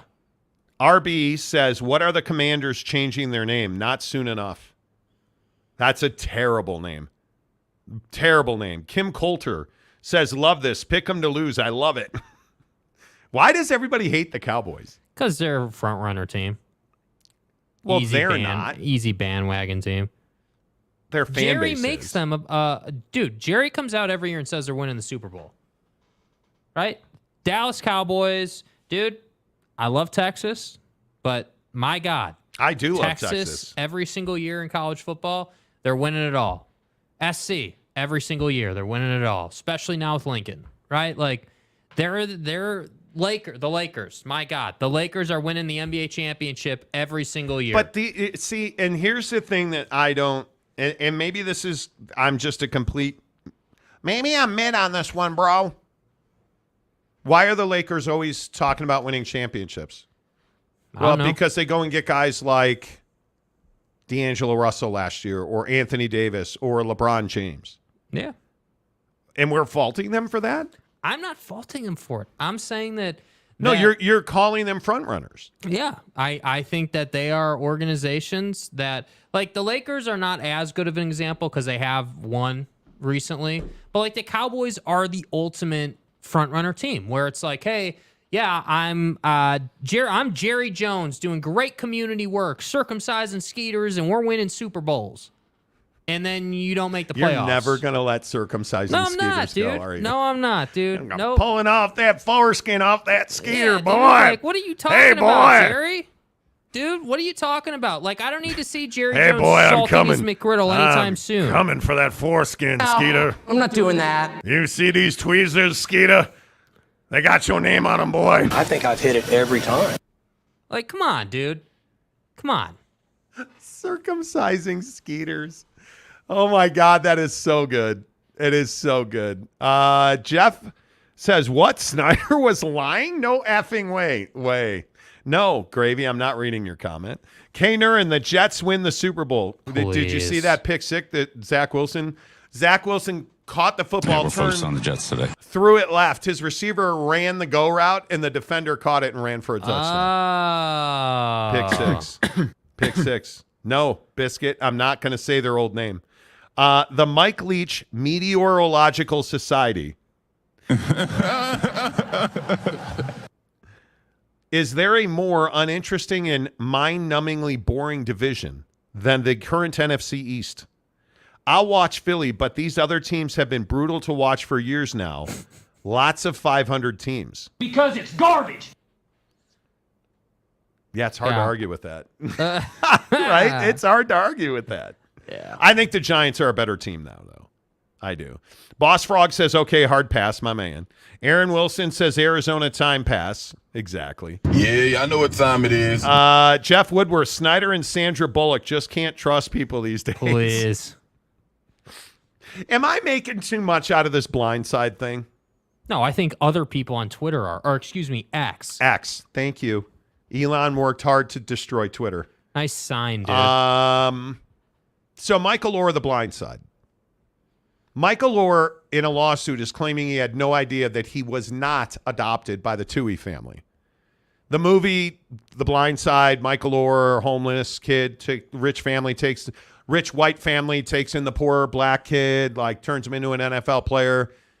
I mean, there's a lot of misinformation in that movie. Mm-hmm. Namely, he was already playing football when he got to the Tooheys, and right. Michael Orr is alleging in his suit that the Tooheys lied to him and told him they had officially adopted him, which apparently they hadn't. No. And that they, under false pretenses, got him to sign conservatorship documents giving them power over his life. Now, for the record, I think he's 37 years old now. And you're just now finding out that you're under a conservatorship? Have you not tried to get a mortgage? Have you not tried to buy a car? Because that's on your credit. Ask Britney Spears. Britney Spears couldn't buy a house, couldn't buy a car. Yeah. I couldn't open a checking account or a credit card. Yeah. Had no control over her funds. Are you telling me that all of your NFL money went to the Tooheys? There's something amiss here. And I'm not saying one side's right or Michael Orr's wrong or the Tooheys are wrong. I'm not saying that. But you're 37 years old. A, you got to take some responsibility for yourself. B, if the Tooheys actually did this should be jail time, not a $15 million settlement. You know. Because the Tooheys are alleging that Orr tried to shake them down for $15 million. Mm-hmm. I don't know if that's true or not. They say it is. I don't know. But what I know is there's something wrong here. Yeah, I mean, clearly there's something we don't know that's going on here. And I think that, it's never like if they were to settle, they wouldn't just settle for 15. You know that there'd be damages on top of that. You know this thing would balloon up to 20, 25, maybe even 30. He says he got no money for the blind side. Yeah, I'm not. Bro, how is that possible? That's that's what I'm struggling with. And I'm not saying he's lying, but I'm just struggling to understand, how is that possible? How did you... why now? Because when did that come out? When did The Blind Side? Let's see, Blind Side. 10 years ago? I mean, it's 2009. It's been a while. So 13 years ago, 14 years ago now, and you're telling me that you just now figured out that you were in a conservatorship and you weren't getting paid? How have you lived life?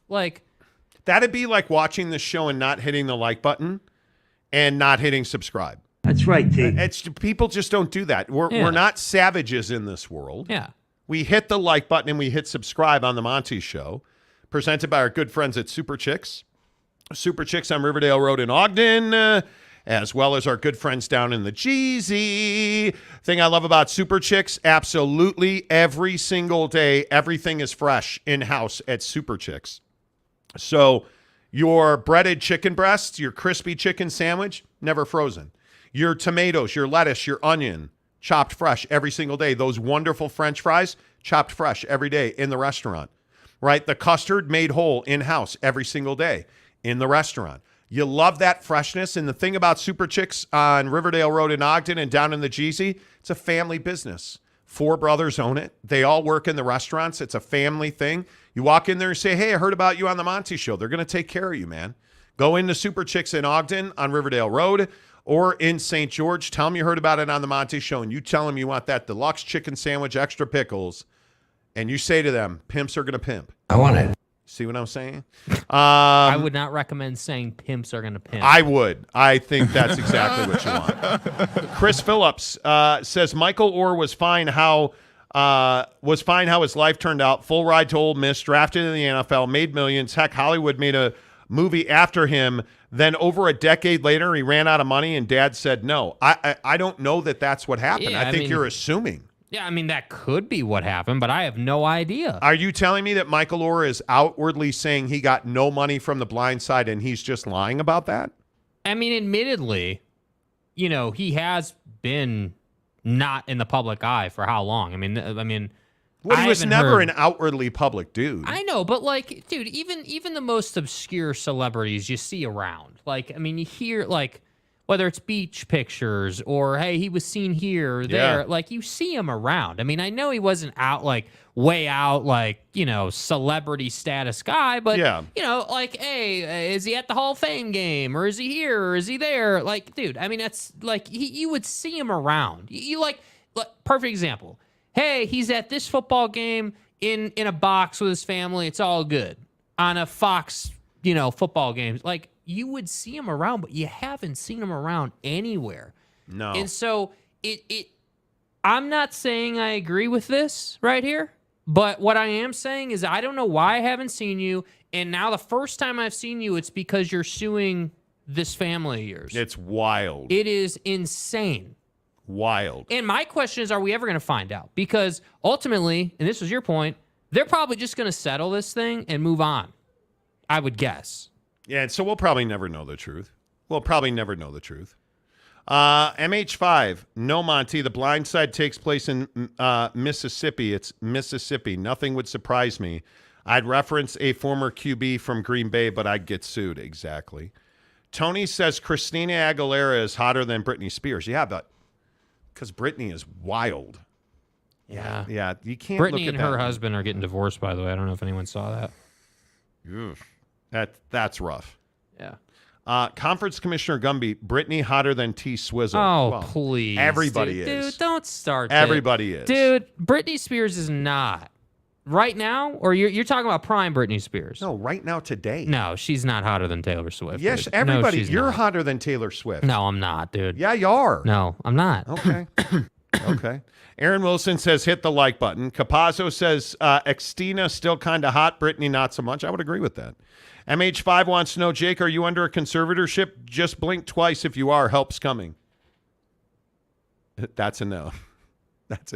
We got nothing to conservatorship. Trust me. Sorry if you're offended by that. Trust me. That'd be a no, sir. The Mike Leach Meteorological Society. Yeah. I think two things can be true at once. I think it's fair to have skepticism about the timing of Orr's discovery, but I've always had questions about the generosity of his savior, the Tuohys. Well, you ain't wrong. Paxton says, hey, Monty, hook 'em, boy. Hook 'em, boy. Hook 'em, boy. Mike Rayner says, hey, Paxton. Greg Hawkins, my favorite part about that movie was Sandra Bullock's pencil skirts. But this is the other stupid part of this. Now there's like a social media movement to rip her Oscar trophy. Yeah, dude. Everybody is outraged. Why are you taking her statue back? Like, this is so stupid. You're really talking about, well, the Tuohys ripped him off. I want to rip her statue. Sandra Bullock. Crying like a little girl. Yeah, this is your fault. Why would you take her Oscar back? Yeah, hell of a performance by her. I've never understood this. I've never understood it. It's so dumb. Yeah. It is so dumb. Derek Roche says, part 2, Blindsided. Ooh. Stan, family said Orr got his cut of the movie proceeds just like everyone else in the fam. Well, of course. I hope that's true. What else are they going to say, though? Right? Yep. I mean, you can't take them at their word. Hope that's true. Too much gravy for my biscuits. Laramie Tunsil, the goat with the bong and the gas mask. Luis Capazzo, if you did, congrats. I'll never win. I don't social media at all. What are we talking about? Tickets. Aaron Wilson is convinced he is winning the Texas Tech Oregon tickets. Got it. Yeah, it's going to be tough for you on Friday, dude. I don't know how you're going to survive, man. Yeah, we're going to need somebody to go to Lubbock and do a wellness check on No, I'm not doing that. You're not doing that. Jeff Woodward, just found out Sandra Bullock wasn't named Miss Congeniality. Mind blown. Too much gravy says Sofia Vergara. Oh, my God. Mm-hmm. Hello. Gotta get stroked. Boss Frog, I think, is about 90% on point. You're telling me his agent was telling him, hey, dude, your new contract money is going to the Tuies, right? This is weird. That's what I'm saying, dude. It's very strange. Yeah. Aaron, oh, God, are we going to have the T-Swizzle conversation? We've done this here. We've done that show before. Taylor Swift is an incredible performer. She's a hard 7 at best. I think I've hit it every time. The problem is, I mean, every dude is shopped at that store. Stay hard. I mean, every dude. Yeah. And she's just, Great artist. Well, nobody's talking about whether she can sing. I don't care if she can talk. That's not what I'm having in mind. Hey, T-Swizzle, I love you. Can you sing me a song? No, bro. No, I'm good. I'm not worried. She can sing. So can Adele. I'm not worried about it. Yeah. Micah Mars. I have to disagree. T-Swift greater than Brit now. Margot is greater than both. Margot Robbie. Facts. That is facts. Margot Cole Robbie. Facts. Maury Alvarez. Blindside take place in Memphis, Tennessee. Then he goes to Ole Miss. Okay. Sip up. Okay. Read that one already. My bad. Aaron Wilson says Sandra Bullock owes me a Nickelodeon Teen Choice Award. Okay. RB, if the Rams start off bad, should they tank for Caleb? Well, Caleb, he's worth it. I mean, he's no Caleb Connor Williams, Bedard, but he'll do. But he'll do. Stop. Don't start with the Blackhawk hate. James Knight, what happened to our Victor's the Way guy? Victor's the way. I don't want to get into this. But why, dude? I love you, James. Look. He was under a conservatorship, and we parted ways. Jake whacked him. Yeah, Filling in for somebody. Look, I am a big fan of Travis Bird. Yeah, great guy. Travis Bird is Victor's the way. He got a little rambunctious in the members-only Instagram group. Mm-hmm. Victor's the way. And so a bunch of dudes left.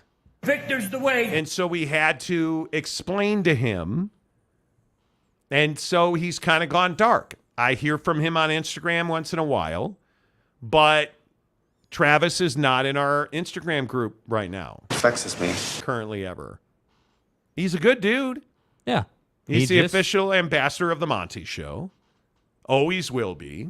But yeah, I've invited him back. I said he could be in the group again, obviously assuming membership. And he hasn't done it. So, it is what it is, man. Ron Nolan says, Monty, no wiser words ever been said. We will never know the truth. The truth is it will never be known. Truth. Greg Hawkins, Taylor Swift is hot. Y'all put some respect on her name. Some respect on her name. Respect. Yeah, and her people come after you when you say that. Ow! MJ Bassett, who's been a member for 1 month. Let's go.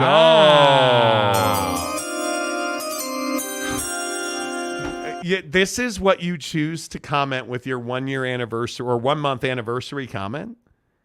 Swift is press box hot at a rural high school. What? Okay. Main event. MJ, that was amazing. Main event. Madonna's 65 today. I'll take her over Taylor. Okay. Aaron Wilson. Wait, what? LOL, when? When what? Yeah, when what? Jeff dude? Woodworth. Madonna not looking good now. Reminds me of Tales from the Crypt host. Dude, she had plastic surgery. She almost died recently, by the way. Giggity says a little rambunctious is an understatement. The ambassador did get a little, but he's not in the group anymore. It's fine. We made a business decision. It's fine. It's all good. Oh, yes. Yes, Meteorological Society. We're all spending all this time on T Swift when Ariana Grande exists, and that's my point, man. Why are we doing that? Why are we doing that? You're really saying Grande's better than T Swift, bro? God damn. You really? Dude, you need to get some LASIK. Okay. Yeah, so I can see golf ball better so you don't lose your shit on the course constantly. Shut up. You know. Don't golf anymore. What do you mean? I know. What do you mean? All right. Real quick, I want to talk about this survey. 72% of people have regrets in life. Uh-huh. First of all, I don't believe in regret. And I think we did this several years ago on the show, but this survey, I saw this story about this survey a couple of weeks ago, and I wanted to talk about this. Do you have regrets in your life? Not yet. You're 30. Yeah, not yet. Philosophically, do you believe in regrets? Yeah, I mean, on some level, I think regret is definitely a human emotion. I think it's definitely something that, a lot of people experience. Clearly, the survey stipulates that, but I think that, yeah, I think that, yeah, regret is something that you should be fearful of. You should understand, and it's I totally believe in it, that one day, what is the saying? You're gonna be laying in bed, laying on your deathbed, and the ghosts of regrets are gonna be standing around you. But see, I don't believe in that. Well, how do you not believe in that? Because I very much believe in being in today. Appreciating every phone call, appreciating, I was thinking about it when I was kissing my wife goodbye today. My wife, I just think that you have to live that way. I am appreciative of all 422 people and all, frankly, 7,800 people who watch the show today. But certainly everyone has certain decisions they think twice about. And this is where Mrs. Monty and I part company on some level. Okay.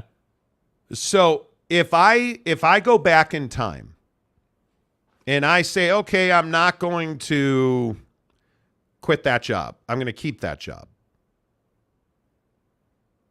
You're changing everything. Hey, I'm not going to marry this person. You don't know who you would have met.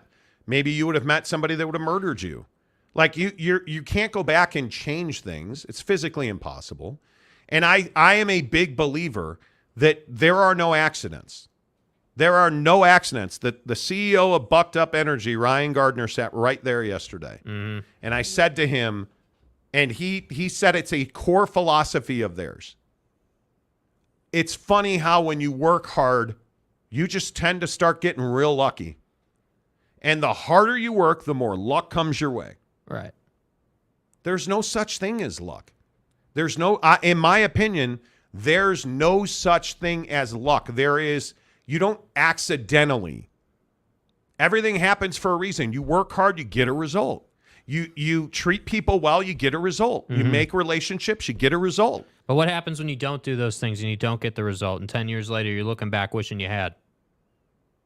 I don't know, because that's not how I live my life. Now, I understand that we as a society live that way, but I would also tell you, and not to keep talking about these two dudes, but Callum Von Moger, in an interview that'll be on the channel later this week, talked about how he always had anxiety about things in the past and what was going to happen in the future.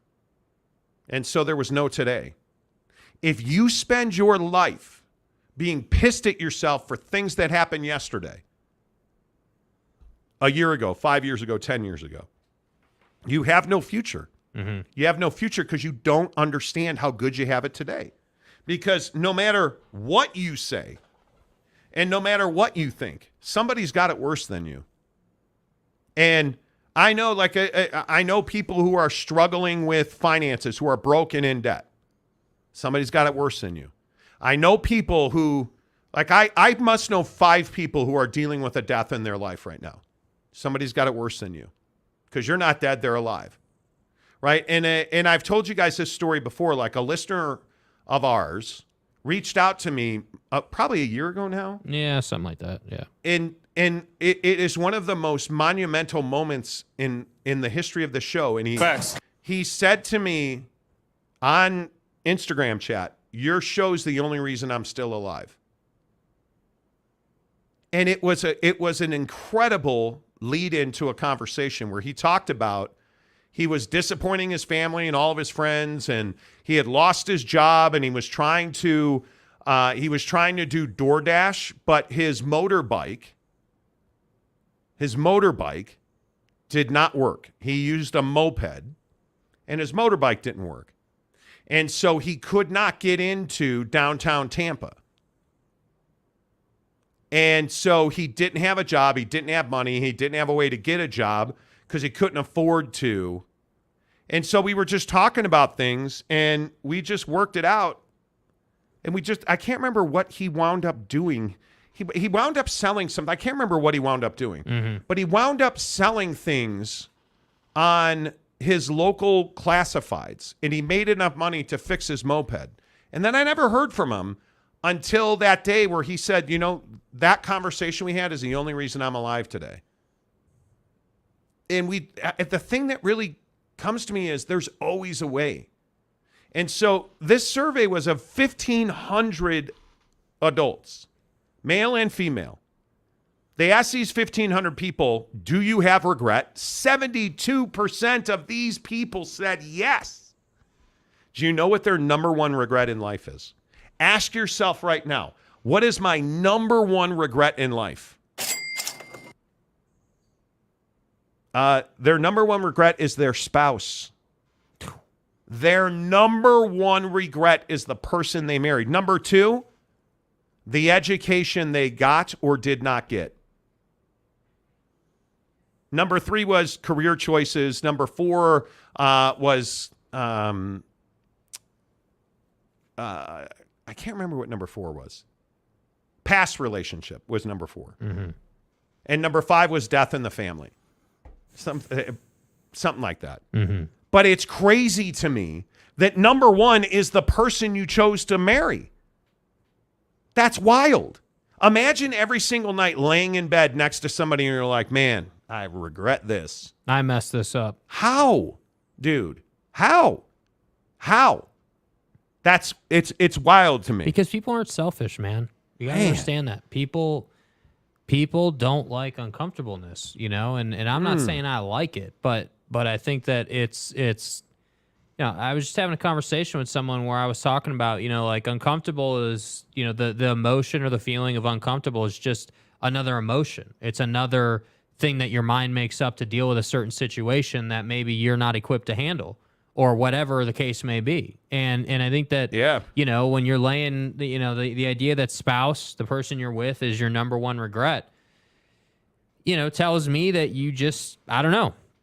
I'm not saying I'm perfect because I'm not. I've made bad choices, but the person you're with really should be like your like the person you go to with everything. The person, like, they should be your escape in a sense where like you don't have to worry about going home. Like I think that's what we don't think about with these surveys. It's not just like, hey, the person you're with. It's not exactly just the person. It's the problems that person creates in your life, right? Like going home knowing, oh man, like, did I not do this or did I do that? Or like, what am I going to get when I go home? After I've already gotten beat over the head by my boss because I didn't do X, Y. Like, it's that type of life stuff that I think piles up on people. All right. Do you have regrets, and what are your regrets? Kyle A says, unfortunately, you can't change the past, but you can live for the future. And it's not even living for the future. It's living for today. Live for the right now. Live for the right now. You know what I mean? Like, it is, I have I can tell you guys, when I was 18, 19, 20, my family fell apart.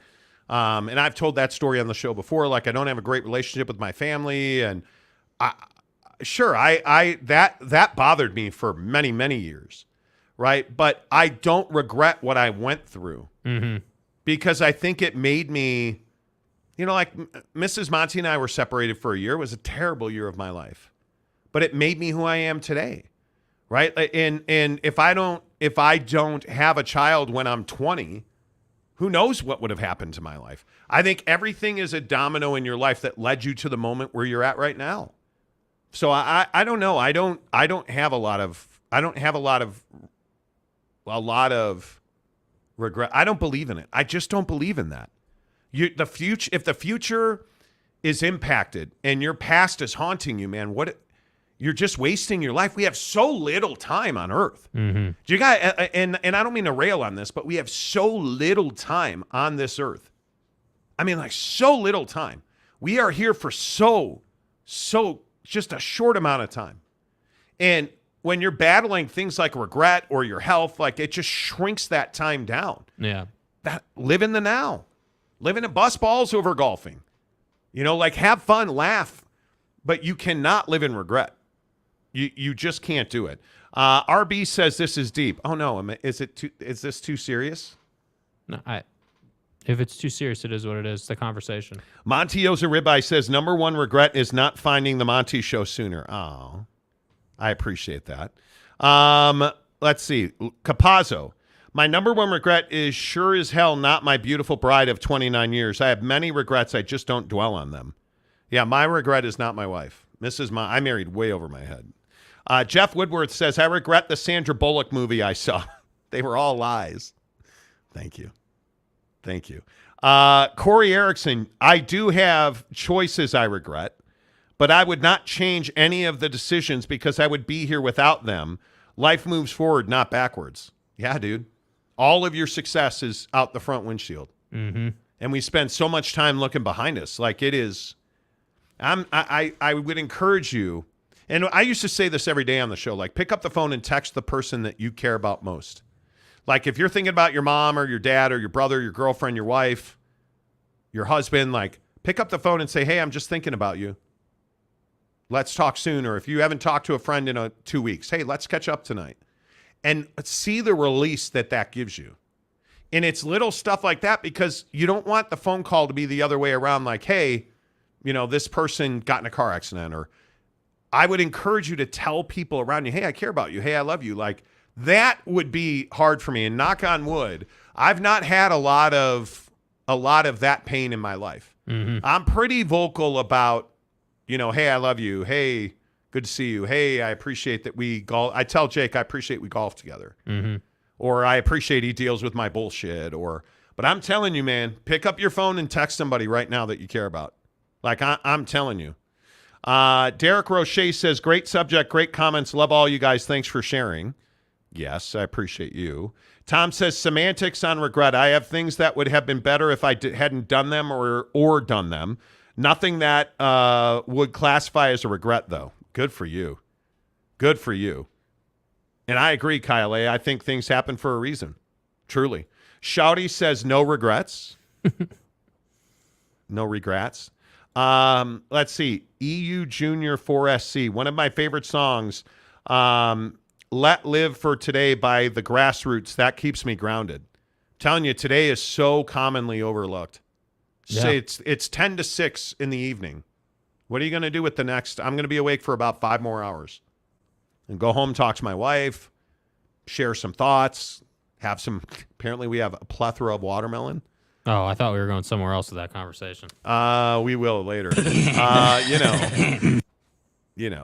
Shouty says, living for today, not tomorrow, regret. Well, there you go. Keaton Critchlow. What's up, Keaton? Where you been, dude? Monty, I've been stuck in a loop you are talking about for several months, and it was so draining. We have so much to give ourselves and other people. That's the point right there. Yeah. Especially as men, we're so prideful we won't ask for help. One of the other things that Callum Von Moger talked about yesterday was being a bodybuilder in the fitness community, you're not allowed to be depressed or have anxiety or have issues. And I think as men, we've struggled with that. No doubt. We will not say, hey, like mental health is such an important thing to talk about. Hey, I'm feeling depressed. I'm not feeling great. Hey, like you look at all these dudes that, take their own lives, or you look at all these people that, seemingly have it all and have nothing. And then they turn up having killed themselves, and it's because either they were famous or they didn't feel like they could talk about it. Like, man, if you're not feeling good or if you're feeling depressed, text somebody, call somebody, text me, DM me.